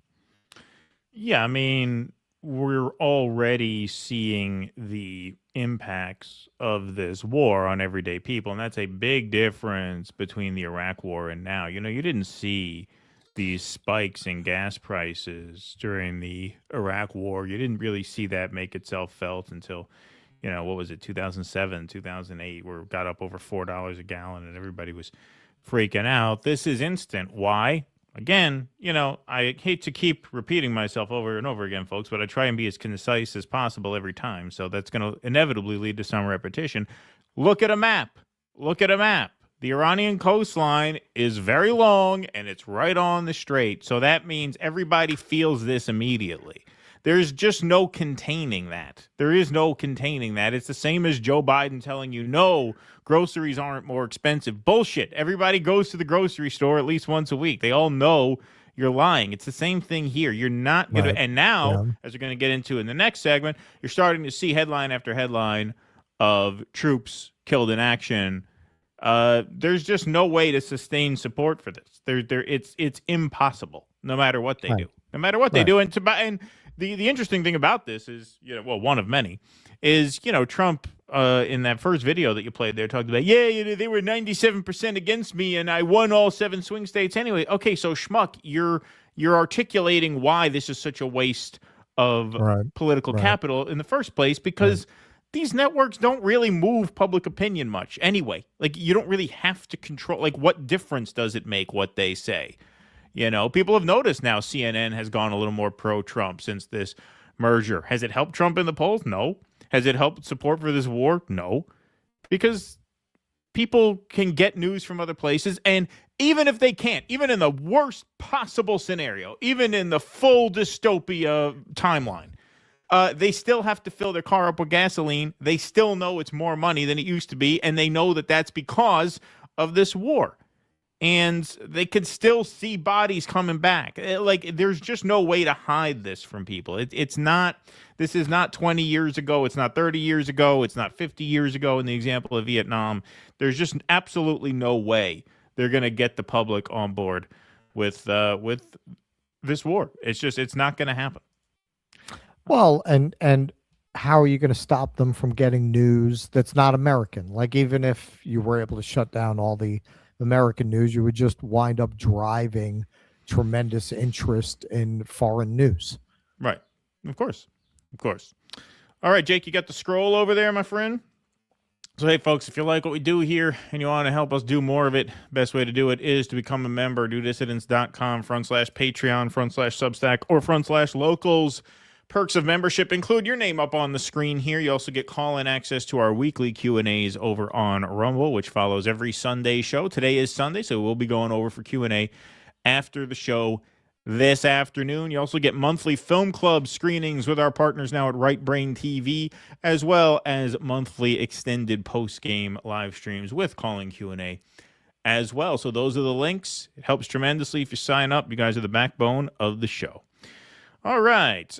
Brad Gilbert says, problem, Canada won't join IDF BS war. Today's Mossad CIA solution, release the HARP, blizzards, Ontario, and East Atmospheric rivers on British Columbia coasts.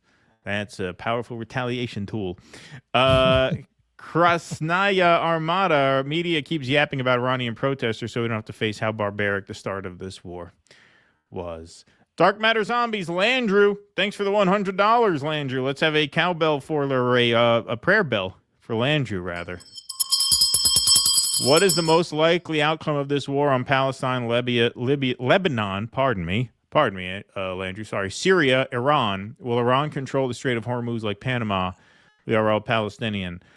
I don't know how it's going to end. I don't think anybody does. So I'm not going to go as far as to predict an outcome. What I do predict, unfortunately, and I hope to God I am wrong, but I predict a very bloody fight on the Iranian coast that drags on for a lot longer than anybody expects it to and produces a lot more dead bodies than anybody expects it to. Continued economic turmoil because of it. And tremendous and horrible humanitarian costs. So that's what I think. Now, what the outcome is, who wins, who keeps control of that coast, and therefore the strait in the long term, I think that's anybody's guess.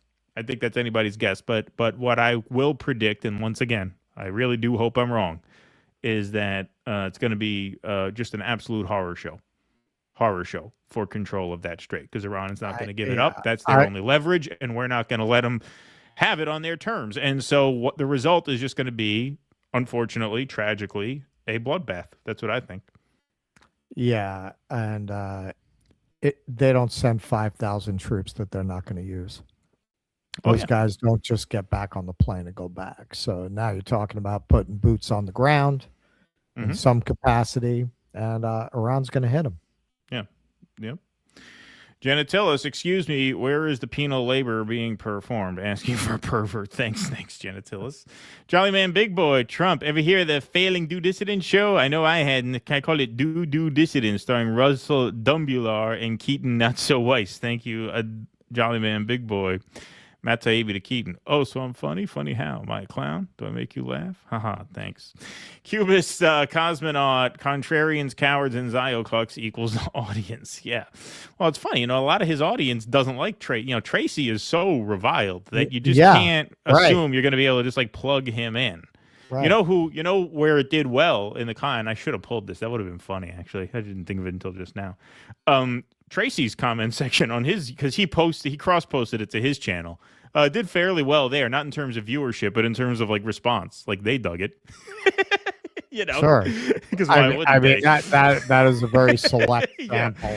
Exactly. Why wouldn't they? The thumbs down on the MT's podcast screenshot. Oh yeah, I did. I may have given it a thumbs down. Sorry. Had to make my voice heard. Heavy Snag, don't downplay the success of DD when Unit 8200 attacks every episode with glitches, I like to believe. JD. You go on believing that. Yeah. But the reality is, no, that's us. Yeah. New merchant suggestion, make Matt Taibbi great again. That's fun. That's a good one. Brad Gilbert, PR logo looks to mock Breaking Point's BP logo. Okay, that's what it was. Yeah, I knew it was one of them. There's that English show that has like the red and blue color scheme too. Sparky, having a great time down at my secret lair. I can plug into my new hydroelectric dam anytime I want. Energy independence feels good. Oh, sorry, Keaton. I forgot you depend on... Oh, we ran out of characters there, Sparky. I'll find it. Forgot you depend on... on the man for energy. Okay. Matt Taibbi and Michael Tracey, the answer to the question, what would a haunted ball sack look like? Thank you. The Peopled Infinite, Michael Tracey's Office Space is Milton as a reporter, just droning on. After all his Gaza obfuscation, Taibbi deserves this living hell. Y'all the best in the biz. Thank you, Peopled Infinite. Jolly Man Big Boy, springtime for Epstein and Israel. That's right. Sparky. Zionist likely threatens Matt's kids. No, I don't think that's what happened. Trying to make a successful podcast, he's trying to make it where those Zionists can't technically deny he's trying to run interference. I don't think so. I think it's what we said. We said. Hey, did Iran just open up a can of whoop ass? I don't know. We're not watching the news. We're trying to make the news here. We're trying to do our jobs over here. Things move too fast. Everyone in power has fucking brain worms. Eric Cousseau, Trump is like an influencer for Israel. He even has to give up that ass to Miriam. Judy Denmark, I spit out my drink from laughing when you said Bialystock and Bloom. It was worth choking. No wonder I love you. Thank you, Judy Denmark. Hope you're all right over there. Sparky, can't explain Michael Tracey. Used to be a straight-up reporter, possibly trying to create contrarian troll niche for himself, or he took the money. No, he's a natural-born troll. He's always been like this. He's always been like this. He got into this whole thing. Remember with Jackson Hinkle about, there shouldn't be people who support Russia at the anti-war protest because that's not really anti-war if you're rooting for one side. He likes to pick little fights over minor details, and I would argue they are minor details. Big picture. I'm 56 today. Decided to sell my home, dust off my backpack to travel places left on my list while the going is still good. Be safe, be well. Love what you guys do. Oh, well, good for you, Rob, and happy birthday. Happy birthday. Nice. Do it up, man. Do it up. Virtuoso. CBS presents Late Fright with Michael Tracey. Matt Taibbi could play the Paul Schaefer part as the band leader. Thank you very much. Sparky, the weather is great deep in the woods. Down here, I'm master of the universe, master of all he surveys, maniacal laughter. Thank you, Sparky. All right, we can move on. Oh, we're almost out. Okay. All right, so I'll let you do the next batch because I took 2 in a row there. I thought we had more, so I was just going to toss to you. All right, very well. All right, let's make it happen here. All righty, folks. Oh, sorry. What? What's going on? No, I thought I was doing the segment. Oh, no. I'm doing this one first. And then you at the end. Yeah. All right. Yep. All righty. We were going to start at the same time. Yeah. All right. Shut up. Shut up. No, you shut up. It's my turn. All right. Here we go. I was told there would be pizza. Yeah, right. Yes. Pizza and grape soda. All right, everybody. So Tim Dillon has some words for the Iran war. Tim Dillon on America as a moral black hole. We do deserve everything we get as a country. Wow. Tim Dillon getting blackpilled, horning in on our action over here. So there's a real shakeup in the industry. You got Tim Dillon going blackpilled. You got Taibbi and Tracey getting in the game here. Really, really big news You got day. Burr and Chappelle running cover for autocrats and perverts. That's right. That's right. Big shakeup in the industry this weekend. All right, here's Tim Dillon. Just kind of on a farewell tour. I'm sorry. Trump is just kind of on a farewell tour. And take a look here. He's endorsing Jake Paul for political office. And you really have to think to yourself, we do deserve everything we get as a country. You know, like we really do deserve it. There's certain things that people get in their lives they don't deserve. You know, somebody gets sick or whatever. You get in a bad car accident. But, you know, this country deserves everything we get. Everything we get, we really deserve. I don't know how much of it anymore can be blamed on outside forces, you know, or even these billionaires that are, we know, evil and bad, a lot of them. But the common person here also is unfortunately really sadly culpable in a lot of this. You know, the people that are cheering on this war in Iran have no fucking clue why we're there. They don't care. They're happy to just see violence. You know, they're happy to see things blow up. They're at a bar in Florida. They're excited about the Ayatollah getting whacked. They don't know why. They don't know what Iran did to them. They're just happy to see violence and chaos. And those are the people who are culpable for what this country is going to get. Make no mistake, we're going to get it. What this country is getting, those are the people who deserve it. Those are the people who deserve it. When the gas spikes and we're no longer in the Middle East because we were thrown out of the Middle East because Iran attacked all of our bases, we didn't defend them, and a lot of these Gulf states don't want much to do with us. When all of that happens, and when Israel's the regional power there and becoming a global power, again, this is out of Netanyahu's mouth, when all of that happens, the people that cheered this on from their backyard in Long Island without a goddamn thought as to why we were doing it, it just felt good to them. It was a way to own the libs by sending troops into a Middle Eastern country.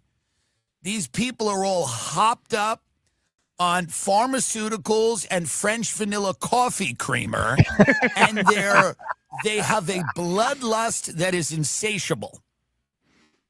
The suburban American has a bloodlust that is absolutely insatiable. Nothing is enough for these people. Nothing is enough. We're becoming a sexless country. We're a joyless country. Our only joy is in exporting violence and sitting back and watching it.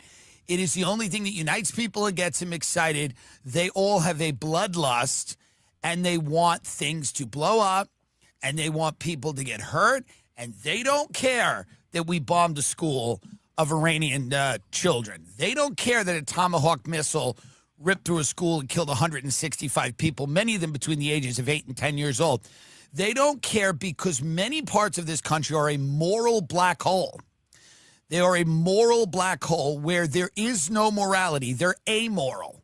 You say, well, maybe they have bad morals. No.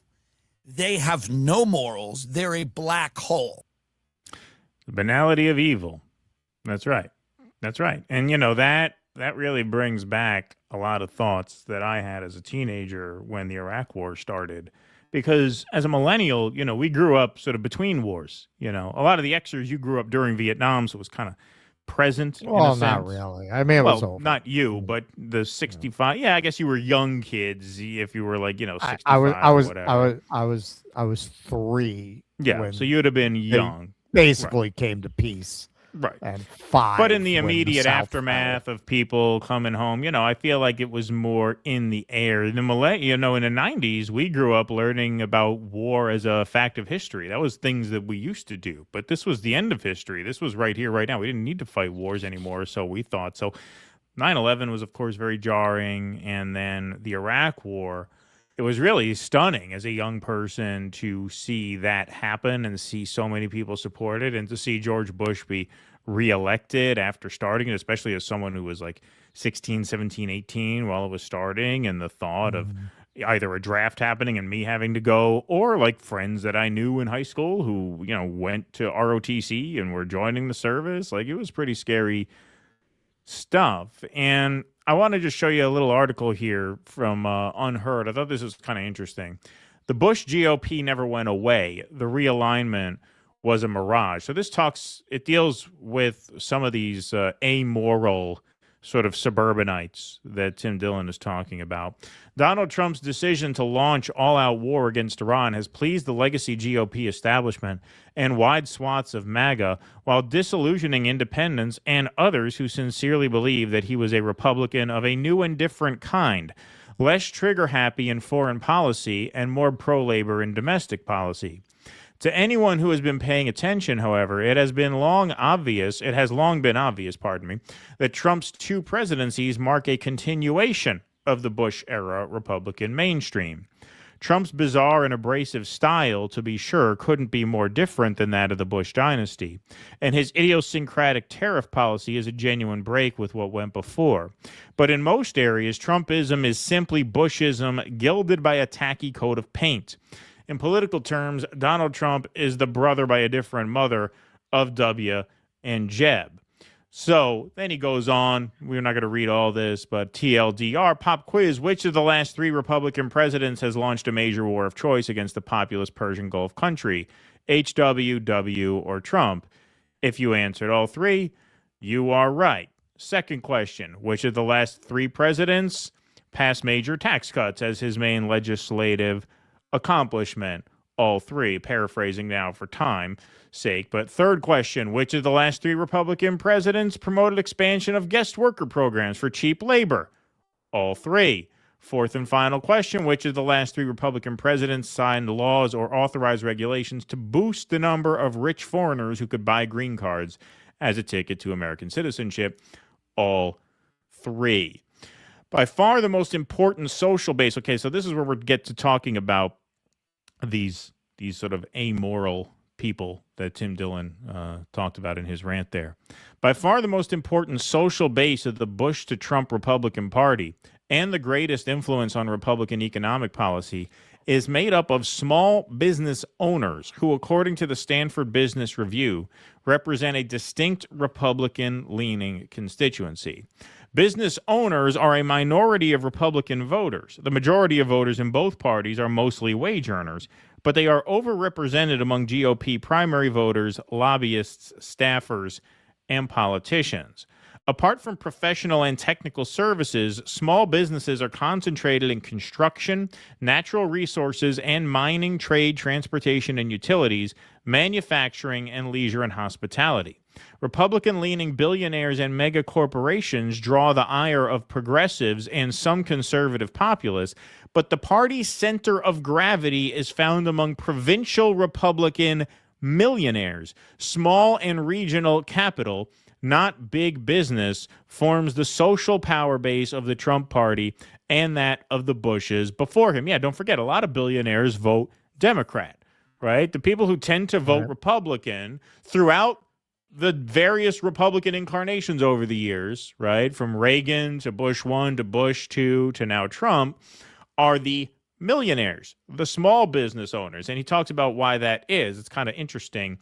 One of the reasons that he lists for that, in fact, 2 of the reasons that he lists for that are that a lot of big sort of multinational corporations run by these big billionaires, they have legal resources set up to help them navigate regulations and things like that, whereas a lot of the small business owners don't. So a lot of the regulations that are associated with the Democratic Party tend to really hassle small business owners more than big business owners. And the second part of that is that the most onerous costs on small businesses tend to be labor costs, much more so than huge corporations. So it's these small business owners, it's the sort of petty bourgeois who really fuel the Republican Party. And they vote for Republicans for the same reasons, whether it's George W. Bush or Donald Trump. And in moments like this, where you have this shockingly immoral, disgusting, amazingly destructive war being waged, just as the case was with Iraq and now Iran,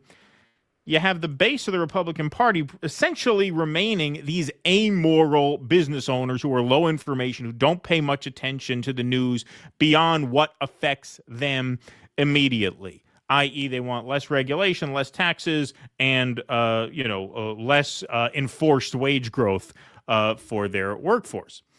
And then you have headlines like this start to come back. Youngest U.S. soldier killed by Iran strike was Eagle Scout, who helped homeless youth. The youngest American soldier killed by an Iranian drone strike was an Eagle Scout who spends his teenage years giving back to his community and helping homeless youth. Sergeant Declan Cody of Des Moines, Iowa, was one of 6 Army members who died on March 1st during a retaliatory attack on the port of Shuaiba in Kuwait by Iran in response to Operation Epic Fury. The 20 years old, Drake University student, not graduate, student, enlisted in the Army in 2023, but his former scoutmaster and fellow scouts in Troop 242 said he had always devoted his life to serving others. Cody became an Eagle Scout, the highest rank in Scouting America, in June 2020. For his Eagle Project, Cody led a group of volunteers and built 12 Adirondack chairs to donate to Iowa homeless youth centers. He had a special place in his heart for kids, understanding that there were kids out there that don't have the opportunities that he does. O'Connell recalled. He was doing everything he could to help. And there he is in 2020. That was 6 years ago. So what was he, 14, 15? A kid. A fucking kid. 20 years old. Dead. For nothing. Born in a normal family, studies hard in school, gets good grades, joins Scouts, creates a charity, earns 21 merit badges, leads a service project, becomes Eagle Scout, joins military in 2023, getting help to pay for college, deployed to Kuwait, killed in airstrike. Just like that. Gone.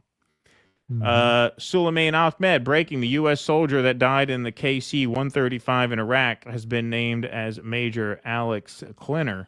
He left behind a wife, 2-year-old and 7-month-old twins. He was sent to die for Israel. Yep, here's some video. They hearted out the kids' faces where necessary. But yep, another life just down the drain for Israel. There's some more pictures. Soldiers coming back. Rest easy, U.S. Air Force First Lieutenant Ariana Boucher, KC-135 Stratotanker pilot. You are a hero. There was no greater love. There is no greater love has no one than this. That doesn't even make sense as a sentence. But, I would say they're not heroes. They're victims. These are people who get duped into dying for no reason. Ohio Airman Tyler Simmons, among 6 service members killed in military aircraft refueling crash in Iraq. Yeah, that just happened, I believe, yesterday. After 2 weeks of war with Iran, 13 American service members, this is what the media is reporting now, have died. 10 have been seriously wounded, and roughly 200 have been injured. And, of course, equally tragic is the humanitarian toll in Iran, where we've had well over 1,000 civilians already killed, 3 million displaced. These are the faces of the children who died in the strike that now the military has preliminarily concluded, at least, was a U.S. strike. And it seems, of course, it was a U.S. strike. And here's Marjorie Taylor Greene talking about the effect of this and, throwing some shade, sorry in advance, to the boomers, but throwing some shade at the boomers for this. This is what the American people want. Look, I think there's a big divide, Caitlin, between the baby boomer generation and like Gen X, my generation, and the millennials. our generations have been the ones that have been sent to fight these wars in the Middle East, and our generations have paid a huge cost, and we want to see it over with. But yet it's the baby boomers that are in power that are just clinging to power, living out the end of their days. You know, it really angers me, Caitlin, because I feel like they're ruining it for the rest of us. They're leaving us with tens of trillions of national debt. Only 7 years from now, Social Security is going to be bankrupt. So me and you, so our Social Security payments are going to be basically a tax, and we may never see a Social Security check. So the direction of America and the divide between the generations, where many baby boomers are supporting this war because that's what they've been told on television, where many of us, we get our news from alternate sources and international news, and we know what's going on. You know, here's the message for the rest of the world. The younger generations of Americans, we don't want war with the world. We want peace. We desperately want peace between all of our nations. We want good trade. We want to have good business deals. And we want to be able to visit your countries and you come visit ours.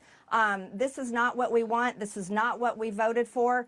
Yeah. And I'm certainly praying for our military troops, and I'm praying for the administration to stop the insanity. You know, I mean, that's a better message than most Democrats have on this, I have to say. Oh, yeah? Oh, yeah? Well, Jimi Hendrix. Yeah, exactly. No, look, what this all speaks to is a level of callousness that was frankly shocking to me as a young person. And Tim Dillon is right. There is an amorality about the small business class, about the what did the article say? The provincial millionaire class. I remember when I was a teenager, and one of my friends, my brother's friends' parents was a doctor, and my parents were talking to them about the election that was coming up. And again, this is just, these are low information people who are just buried in their work. They don't really know or care about anything beyond their immediate interests. And they were talking about, I wouldn't really vote for Bush, but the thing is, he's keeping our malpractice insurance premiums low. Apparently Bush did some kind of, some kind of legal reform that helped doctors keep their malpractice insurance premiums kind of lower than John Kerry would have had he come in and undone that. And so I'm thinking to myself, okay, so you got kids that are my fucking age, right? Your kids are not going to go to war because they're doctors' kids, so they're richer kids. But you're telling me you would send an 18-year-old kid off to die in a war that you're pretty much admitting you're against, because you're saying you wouldn't vote for George W. Bush were it not for your immediate business interests, right? You're telling me you'd vote to send a teenager to die in a war you oppose just to save a few grand a year on insurance premiums? Like, yeah, you're an amoral person at that point. Like, you have no morality at that point. Like, at that point, like, what are you doing? And I remember being a young person, and really that hitting me pretty hard, that, wow, these are just ordinary people who you're like friends with, and they're like, yeah, I'm against what's going on, but as long as I keep getting mine, I'm going to keep voting for the people who give it to me. And yeah, that's a big problem. It's a big problem across generations, and I'm sorry, statistics don't lie, folks. Look at any set of data, and it will tell you that the people who make these decisions as selfishly, as callously, and as stupidly as they do are of the older generation. You are failing the generations who came after you. You are.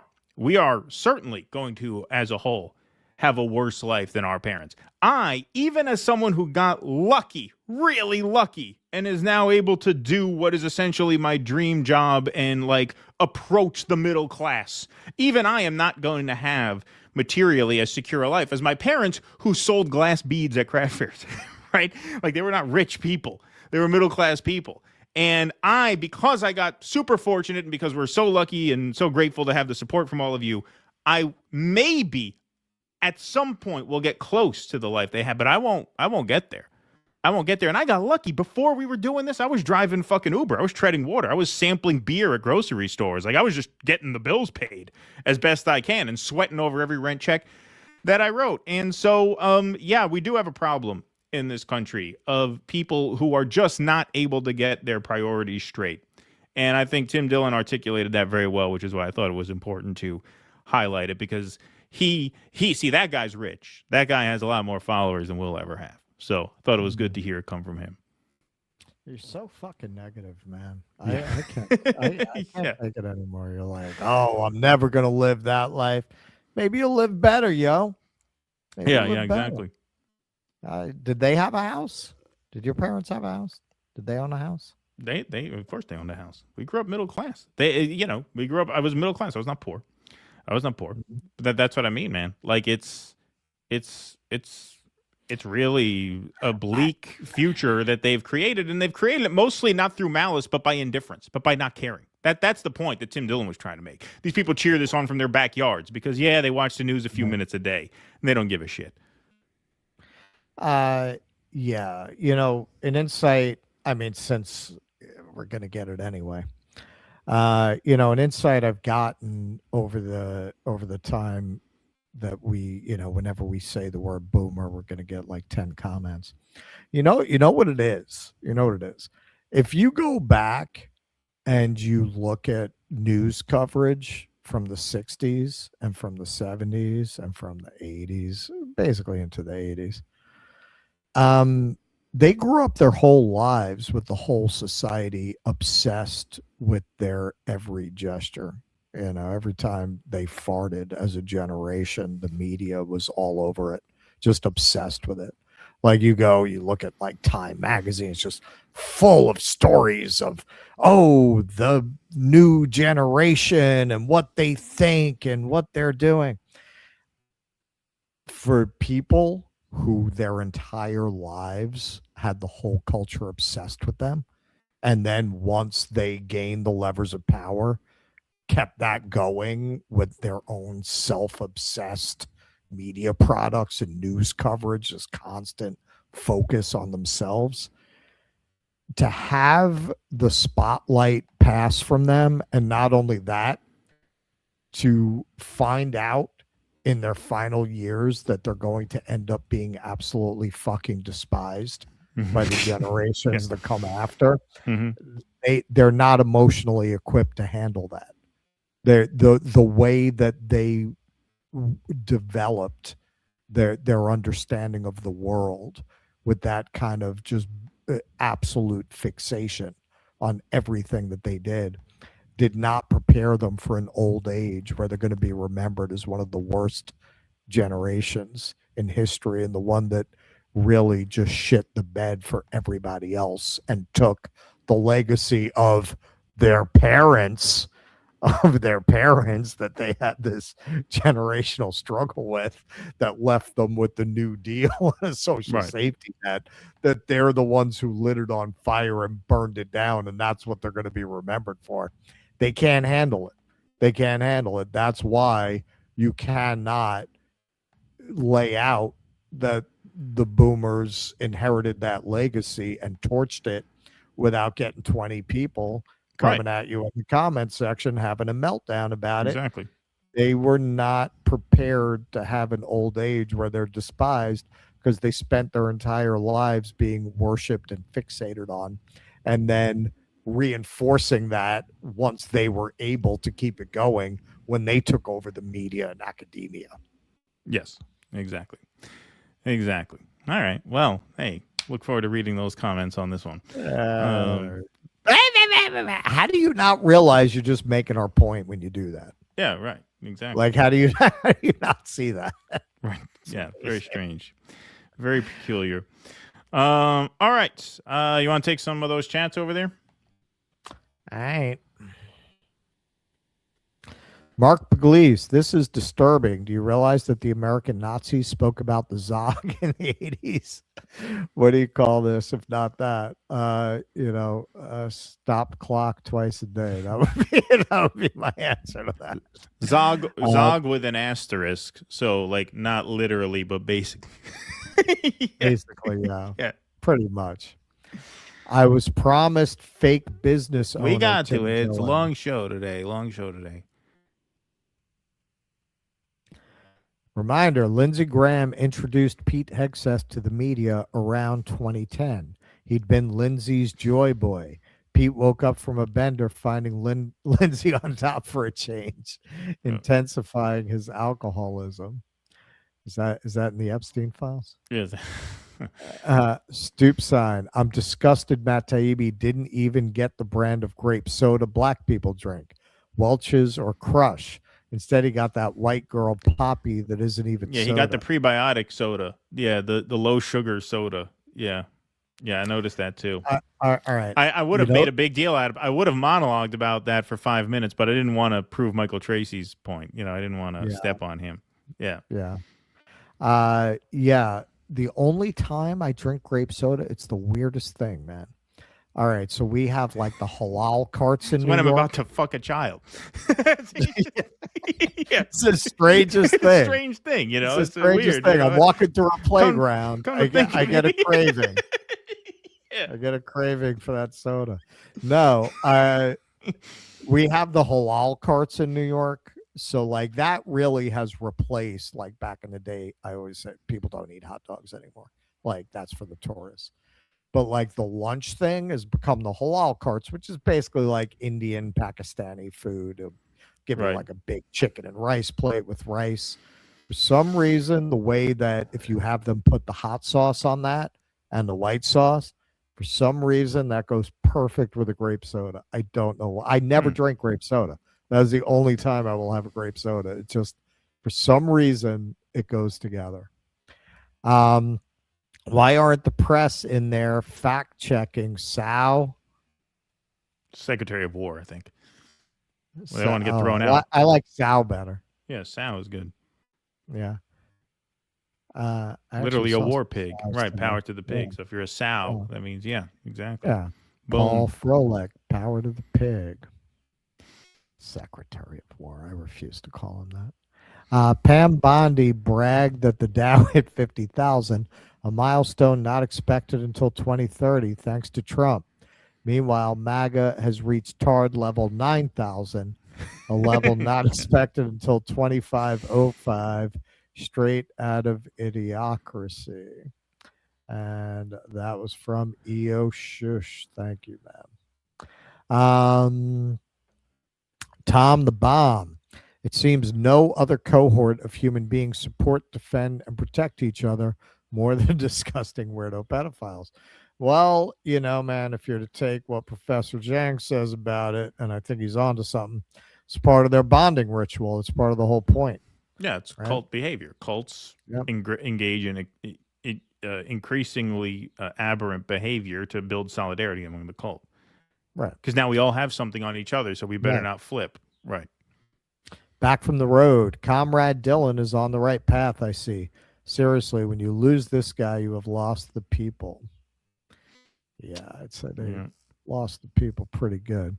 Tom the Bomb, ACP update. ACP Florida is signing up new members weekly. Join a national org dedicated to the working class.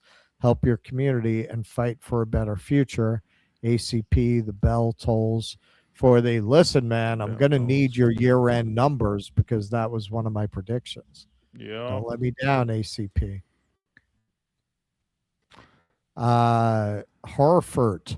Check out Red Horizon by Fit for an Autopsy. Read the lyrics with it. There is still great music saying things out there, just not mainstream. Thank you. Sparky. Transactional people think everyone is as full of shit as they are. Yep. So when Iran tells them exactly what they're going to do, it doesn't even register. So no wonder Trump and company. I gotcha. Sparky, Russell, I got here late.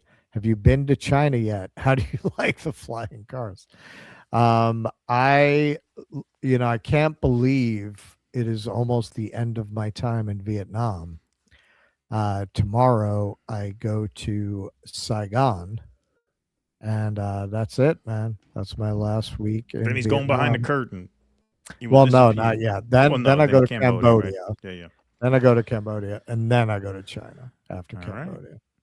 So I'll be in China in like 3 weeks. Tusker, remember 2 years. What's up, Tusker? You mean the Kulak side with the fascists?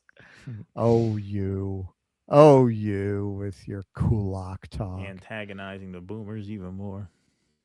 Akashic. The Dillon episode is great. He advocates for World War III and searing satirical dark comedy. Cheap groceries, the economic and foreign policy is the rapture. Yeah, Tim Dillon's one of the best around these days. Yeah. He's like what Joe Rogan pretends to be. Right. Well, he's another one who he's another one who voted for Trump and kind of like learned from it and like has no problem pivoting to like relevance and truth telling. Like it seems like the Substackers are the ones who got stuck holding the bag of shit. The biggest difference with the audience that wouldn't let him budge. Joe Rogan, he's funny and he's talented. Well, he's funny. That's a big thing. Funny is a big thing. Difference between him and Rogan. Yeah. Sparky, Americans were surprised their military did well in the first Gulf War because of the loss in Vietnam. It's true. Now they assume they're still good. They're about to find out they suck ass. You're very right about that. Yep. All right, let's do last piece, and then we'll do the remaining chats here, and then we'll go to Q&A. All right, so Laura Loomer is having a rough week. This is Brian Allen. Laura Loomer flew to India. Before she left, she deleted all of her anti-Indian tweets. Thousands of them gone. She thought nobody would notice. An Indian uncle noticed. He read them back to her on camera, every one, her own words, her own bigotry directed at the people whose country she was visiting as a guest. This is the woman who has the personal cell phone number of the President of the United States. This is the woman who shaped immigration policy from Mar-a-Lago. She deleted the evidence before crossing the border. The internet is forever. The uncle is a hero. So let's see a little bit of that. Our country was built by white Europeans, not third world invaders from India. I think you should do more than just express regret. From what I can see, you're brazenly racist and Islamophobic. And I'm sorry to say that we have Atiti Devo Bhava in this country where we welcome all, but your comments smack of anti-Indianism, worse still, Islamophobia, and even worse, racism, which has no place, ma'am, in today's world. So get real, ma'am. Sorry to say that, but that comments are unacceptable to me as an Indian and as a world citizen. You'll say Slumdog Millionaire overrated schlock. Okay, you're right about that. I'll give you that one. Okay, I'll give you that one. But have you seen RRR is very good. Very good. Very good. Very good. Many white people like you in that movie. But her real obsession is Tucker Carlson. Tucker Carlson and Candace Owens both said everyone needs to know where their local Chabad is. I said their hatred would lead to people shooting up Jews in synagogues. It will likely end up being a Muslim. The Trump administration must start deporting these Islamic savages from our country, and we must start holding people accountable for inciting violence. This is very sad. So Tucker actually responded to this. I rarely read the filth you publish and have never responded to it for the same reason I avoid pornography. It's unhealthy, and I don't want to encourage it. I was about to say, when are you going to break into the voice? I mean, that line just begged it. That is so his syntax. Yeah. But in this specific case, I understand exactly what you're doing, and I'd like to stop it now. I have never said or suggested that everyone needs to know where their local Chabad is. I mean, I've been looking them up wherever they are in Southeast Asia. I haven't dropped that video. I filmed it in Luang Prabang, or anything remotely like it. I didn't attack or even criticize Chabad, an organization I've mentioned precisely once in my life. Last week, I said I believed that IDF soldiers in Israel have received Third Temple patches for their uniforms from Chabad. That would be consistent. I believe that's true. Please let me know if I'm wrong, not that you care. The point of your post is to blame me preemptively for violent attacks on American Jews that you believe are coming. This is an absurd slander, of course. I abhor violence against innocents, which is why I'm disgusted by what Israel has done in Gaza and why I argued against the current war in Iran. As a Christian and an American, I also vehemently oppose punishing anyone on the basis of bloodline. The concept of Amalek has no place in Western civilization and certainly not in my country. He's really got to crack open some books about Western history, Tucker. He's under some misimpressions, I think. I am therefore strongly opposed to anti-Semitism, precisely as much as I am to the anti-Arab hate you promote or the anti-white bias embedded in the U.S. government and our largest institutions. Oh, times is hard. Times is hard for rich white heirs. Yeah. It's I'm all thinking of moving immoral. to South Africa. Actually, it's getting so bad. It's getting so bad. You have to take one of those flights back with them. Yeah. It's all immoral and indefensible. I believe in the inherent rights of the individual because I believe in God.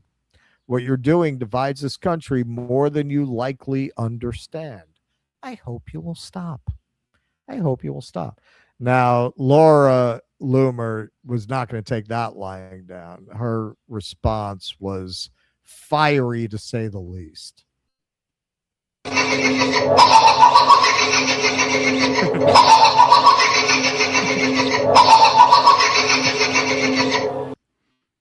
I mean, what are you going to say to that? Yeah, he builds. He does these whole. He builds the whole show around that joke every time. Every time. Really makes a big effort. It's. I mean, it's really not much effort. Basically, what we do with everything else, steal it. No, this isn't the pedophile pizza report with Taibbi and Tracey. No, I mean, that's hard. You got to do prop comedy. Yeah, with that is big production there. Yeah. They do in-camera visual effects on that show. They have actual pizza. You know, they don't just put it up on the screen. They do actual props on that show. Yeah, actual props. Yeah. Well, that's like how they're going to start doing Star Wars going forward. They say now that Kathleen Kennedy's gone. It's like Jurassic Park, So but the maybe I will animatronic start watching dinosaurs, it again. You know, Yeah. physical pizza. There's no substitute for real pizza. Yep. This is Tucker Carlson. When you discover the CIA has been reading your texts in order to frame you for a crime.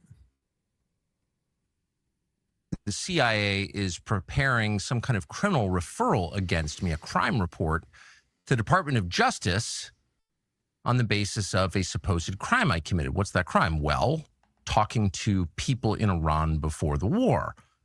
They read my texts. So the crime under consideration apparently would be the Foreign Agent Act or something like that, acting as an agent of a foreign power. And I don't expect this to go anywhere. I'm not too worried about an actual criminal case against me for a bunch of reasons. One, I'm not an agent of a foreign power. Unlike a lot of people commenting on U.S. politics and global affairs, I have only one loyalty, and that's the United States, and I've never acted against it. Its interests are the only interests I care about because I'm from here and I have a lot of kids. So that's not a concern. I've also never taken money from anybody. Don't need it, don't want it, and that's provable. And moreover, it's my job to talk to everybody all the time and try and figure out what's happening around the world. That's literally what I do for a living. And I'm not going to stop doing that. Nor should I don't think. I'm also an American. I can talk to anybody. I have no secrets to divulge. So legally, I think the case is ludicrous, and I doubt it will even become a case. I'm bringing this up for a couple of reasons, though, and they're pretty obvious.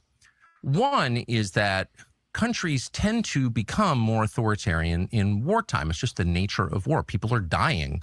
The stakes are high. People's emotions have risen to a very high point, to a crescendo.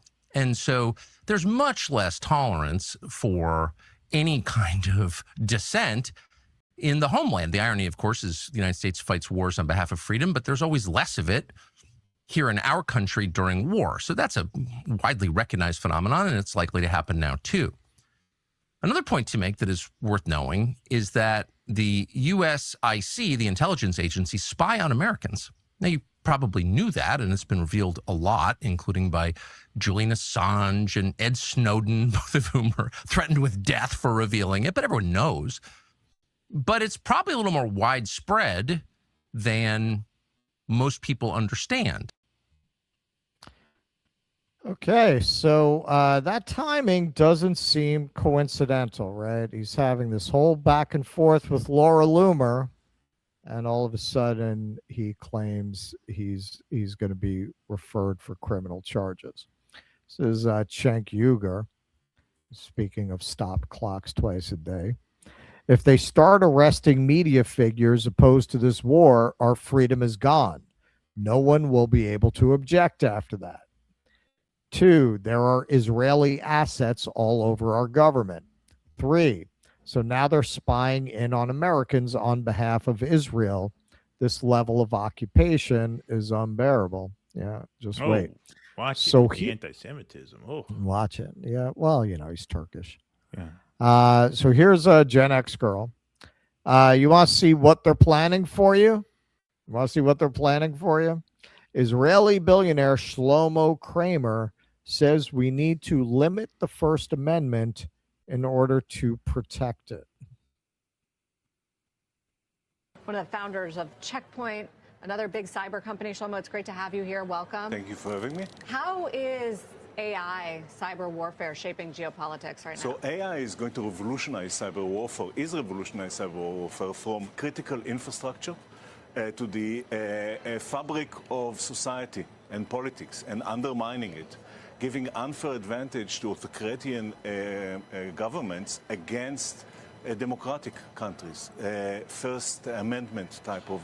That's already happening? That's already happening. You're seeing the polarization in countries that allow for the First Amendment and protect it, which is great. And I know it's difficult to hear, but it's time to limit the First Amendment in order to protect it and quickly before it's too late. What do you mean? I mean that we need to talk about control Orwell. the platforms, all the social platforms. We need to stack rank the authenticity of every person that expresses themselves online, and take control over what they are saying based on that ranking. The government. The government should control they should do that. And we need to educate people against lies, and government need to develop cyber defense programs that are as sophisticated as the cyber attack. Today it's a 1 to 100. Yeah, okay. So, hey, man, it doesn't get much more clear than that. But now look, you say, oh, well, this is some, Israeli pervert there, talking about, oh, yes, we're going to limit the First Amendment. Listen to Hegseth, man. I can't wait until the Ellisons take over CNN, right? I mean, this is what they're trying to do. And look, Taylor Lorenz, we don't agree about social media causing brain damaging kids. I think that's almost self-evident. But what we do agree on is that they're using protecting youth as a pretext to ID everyone using social media. That's the purpose of it, that they don't give a shit about that side of it. They just want an excuse to get biometrics on everybody who's using social media. She's really been raising the alarm about that, and she's absolutely right, because what this guy's saying out loud, see, this is the stuff you're not supposed to say out loud. This is what they want. This is what they want. And how do you get people to do that? You gotta misdirect them. The same way, how do you build a national Gestapo? Could Trump have gone up there and said, you know what I want? I want national detention centers, and I want a national police force. He couldn't have said that. What he told you is, yeah, we got these brown people, and you know what? It's going to be like 1955 for you. You're going to be able to put your family through college driving a cab again. We just got to get all the brown ones out of here. That's what he told you, man. But that's not what it was ever for. It was always for you. We always told you that. It was always for you. That look at now. Now they're backing off. They're not even talking about it anymore, right? Not even talking about these mass deportations anymore. But they're not disbanding ICE. They got what they wanted. They built a Gestapo. They built an American Gestapo. That was always the point. They're always going to misdirect you when they know if they told you what it's really for, you're not going to like it. And in terms of what Tucker's talking about, that they spy on Americans, here is great former CIA officer John Kiriakou. Our very first day, they told us not to ever say or do anything that we would be ashamed to see on the front page of the Washington Post. I took that seriously. The truth of the matter is, because of technology the way it is today, our whole lives are out there potentially for someone to see, for someone to use against us. So be careful what you say, be careful what you write, even in jest, because it can be taken out of context to target you. And what about digital security? You talked about the fact that it's possible for these forces, and not just the US, but other countries, to be able to hack and crack your devices and see anything on your devices. I think we will go around assuming that our devices are secure. They're not secure at all. At all. It's not just, NSA, CIA, FBI that you have to worry about. It's the British, the French, the Germans, the Canadians, the Australians, the New Zealanders. Yep. You are being spied on, and if you get the government's attention, they're going to get right into your devices. No problem. So Laura Loomer, basically, she was obsessed with this after Tucker made this video. And at first she's like, good, he should be locked up. And over the course of her tweets, more and more took credit for it. Laura Loomer, if Tucker Carlson gets charged for violating FARA and or leaking information to Russia, Saudi Arabia, Iran, or Qatar, I'm taking credit. Islamic sympathizers always project onto others what they are likely guilty of. Well, I would say Zionists do that, and you're doing that right there. You have no idea how relentless I have been in speaking to GOP reps and even reporting Tucker to law enforcement and the DOJ. I pray my efforts are successful. Tucker says the CIA read his text to set him up for a crime. Sounds like someone is trying to get ahead of a story. Lock him up. And she gets increasingly hysterical over the course of this tweet storm. If you've been watching my show for the last 2 years, you've heard me over and over again speak about how Tucker Carlson is violating FARA. This is why I reported him to the FBI and DOJ, and why I brought my findings to the attention of the White House. FARA is real, and if you violate it, you go to jail. Tucker thinks he's above the law because his son works in the White House. Well, he isn't above the law, and I hope he is given serious jail time and fines. Well, if we're going to start talking about violations of FARA from just a dude, if the CIA wants to investigate someone, they should start with Lindsey Graham. Yeah. Look at Lindsey Graham. I come here every 2 weeks. Lindsey Graham in Israel. South Carolina ranks 42nd nationally in education, health, and child well-being. And there's your senator bragging about going to Israel every 2 weeks. Yeah, I don't know, man. In a civilized society where I come from, you don't want to be a snitch. But Laura Loomer doesn't come from that background, so she's bragging about the fact that she, a snitch, usually that would imply you did something. There's worse than that. I mean, she just set this guy up, framed him, and, there's no evidence that he has violated FARA whatsoever. According to Tucker, I mean, that's no impediment for this crew. They're probably the most lawless administration in the history of the United States. And that's saying something, because we've had a few lawless administrations. These guys make Nixon look like a Boy Scout. So is the fact that Tucker's not guilty of anything going to stop them from harassing him, especially in the middle of a war that he has a very big platform that he's using to speak against, no, that's not going to stop them. If I read Carlson right, look, he has his own resources. He has his own money. It's not like you're just going after some poor bastard with, say a podcast like ours, right. With no real resources to defend against the full weight of the United States government. Man, I think he'll keep doubling down, but part of the purpose of doing this to people like Tucker is to scare everyone like us. Right. Well, look at what they're doing to Tucker Carlson, right?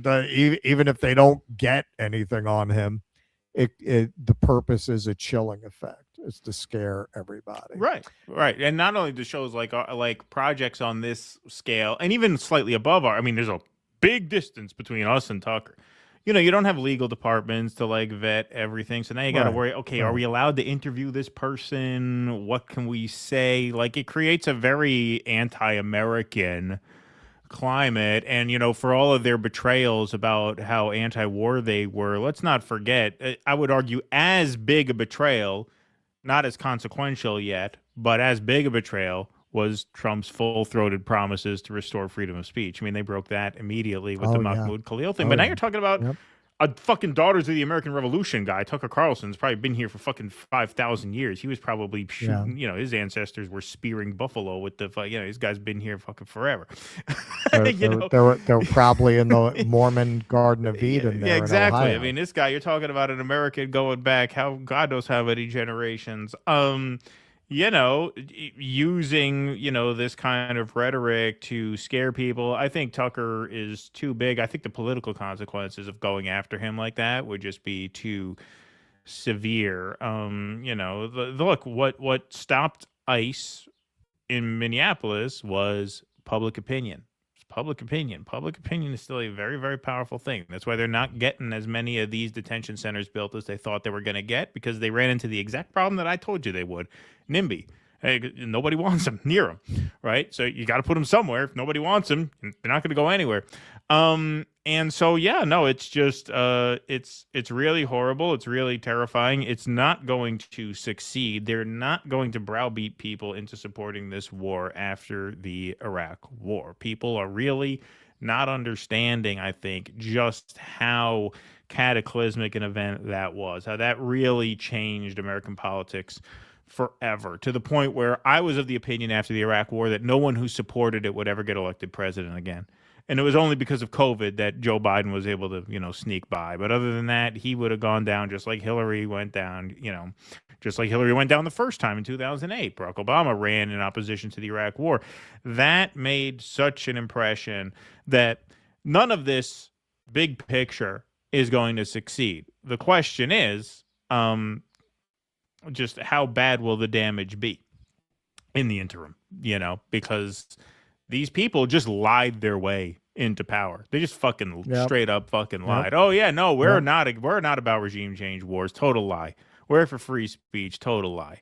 They just conned people. And part of the reason, in fact, I would argue the entire reason they were able to con people is because the Democratic Party gave people absolutely zero reason to support them. Yeah, since they were they presided over the genocide. They went crazy with censorship and disinformation. And yes, FARA. Here's another irony of this case. The FBI raided Scott Ritter's house when Joe Biden was president on, what are, I don't know the particulars of the case, but seems to be unsubstantiated accusations regarding FARA.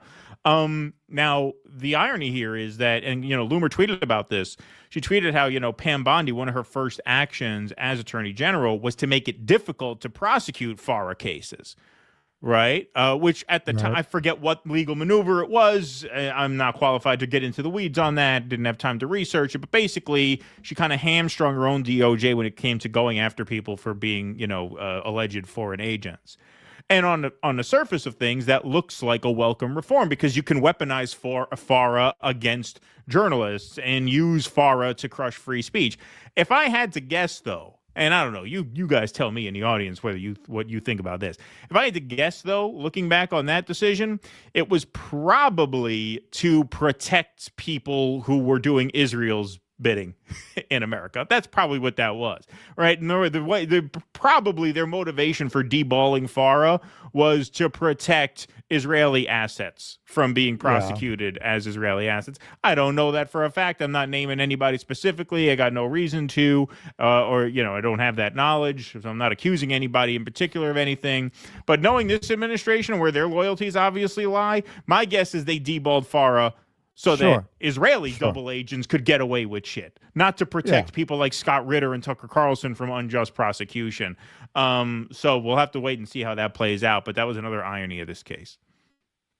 All right, let's take some more Rumble rants and super chats, and then we will go over to Q&A. All right, I can run down the rest of these, I think. Or actually, you know what? You start, because I got to copy over a couple more. Okie doke. Tom the Bomb. I am a small farmer and business owner. ACP supports small, family, and local regional businesses. Bring back Main Street USA. Crush Wall Street. Nationalize the banks and insurance companies. Well, the way I hear it, once the ACP takes over, you're not going to have any freedom. And you're going to have to hide in your attic when the party apparatchiks come to your door and ask what you've done that day for the party. That's what I've heard. That's what we heard. Race car. Hey, what is going on with the Strait of Hormuz? Yikes. Yeah, apparently there's news breaking. We don't know. Is there? We're working. Well, somebody said Iran opened up a can of whoop ass. Yeah, who knows? Sparky. It's why boomers are called the me generation. Yeah. Well, they were called the we generation. Then they got into the 70s and mood rings and therapy. Roll Rock. I haven't seen any change on TikTok since it was bought. It's mostly people cheering on Israel's destruction. Is that true? Because we know too many people who have been banned off that platform for that to be entirely true. Or maybe they just have so many they can't catch it all. Without bounds now, gosh, don't you know pizza and grape soda are just the elite's blessings over the bread and wine? Also, is the Samson option when Israel gets haircuts? Funny. If only. Intermediary fossil, your appropriateness is legendary. Yes. All right, I'll take over after this one, I guess. I'm sure they'll check the digital IDs of government-sponsored internet bots, too. It's going to be mostly what they'll be checking if they do that. All right, $1 Million Trooper. Got to give it to Tim Dillon. French vanilla creamer is such vile goy slop. We have no morals and even less taste. Good one. Rebel Seer, invite Tim Dillon on to DD. Yeah, we could. He's probably too big for us. I don't know if it'd come on. But EO Shush on the Jeffrey Epstein experience with host Joe Rogan. Joe announced he's rebooting his show. Joe Rogan questions everything except the Epstein Files. Well, he did question the Epstein Files. To Joe's credit, he did give Schellenberger a hard time over the Epstein Files. He gave Schellenberger. We almost covered that actually, but we didn't get to it. I was 10 when 9/11 happened, and 12 in 2003 when the USA invaded Iraq, 17 when the 2008 crash happened, 25 when Trump just got elected, and 29 when COVID happened. It's been crazy, hasn't it? Yeah, but you know what your problem is, Meteor Dreams, is that avocado toast. If you would just eat less of that, you would be living high on the hog right now. So it's not 9/11 or the Iraq war or the financial crisis or COVID or the Iran war. It's that you you want everything handed to you on a silver platter. That's what the boomers tell you, is that, you're just not making the right choices. You expect, the world to be handed to you. It's funny. As a parent, I kind of consider it my responsibility to create a better world for my kids. And it's kind of funny how the boomers seem to just take for granted that they've done that, and they will just deny that they haven't by insisting that it's your personal failings that gave you a worse life than they had. So, hey, those are the two sides of the argument, Meteor Dreams. We're just, giving you what you need to make your own decision here. RDW, only an Israeli company can call itself Checkpoint Software. Good one. John M. in Minnesota, the number of people over the last few years that have heard say the First Amendment is an inconvenience is growing. Ketanji Brown Jackson, John Kerry, Hillary Clinton, AOC. now Shlomo. Yeah, that guy's parents must have been surprised when he became a billionaire. They were like, we named him Shlomo and he became a billionaire. Yeah. Wow. He really exceeded expectations. They were hoping for a rag seller. the first billionaire Shlomo. John M. in Minnesota, have you heard anyone in government, including Dems, make a moral argument against the war versus Iran? Didn't hear it from Chris Murphy. No, that's what I said. And Marjorie Taylor Greene made a clearer case than all of them.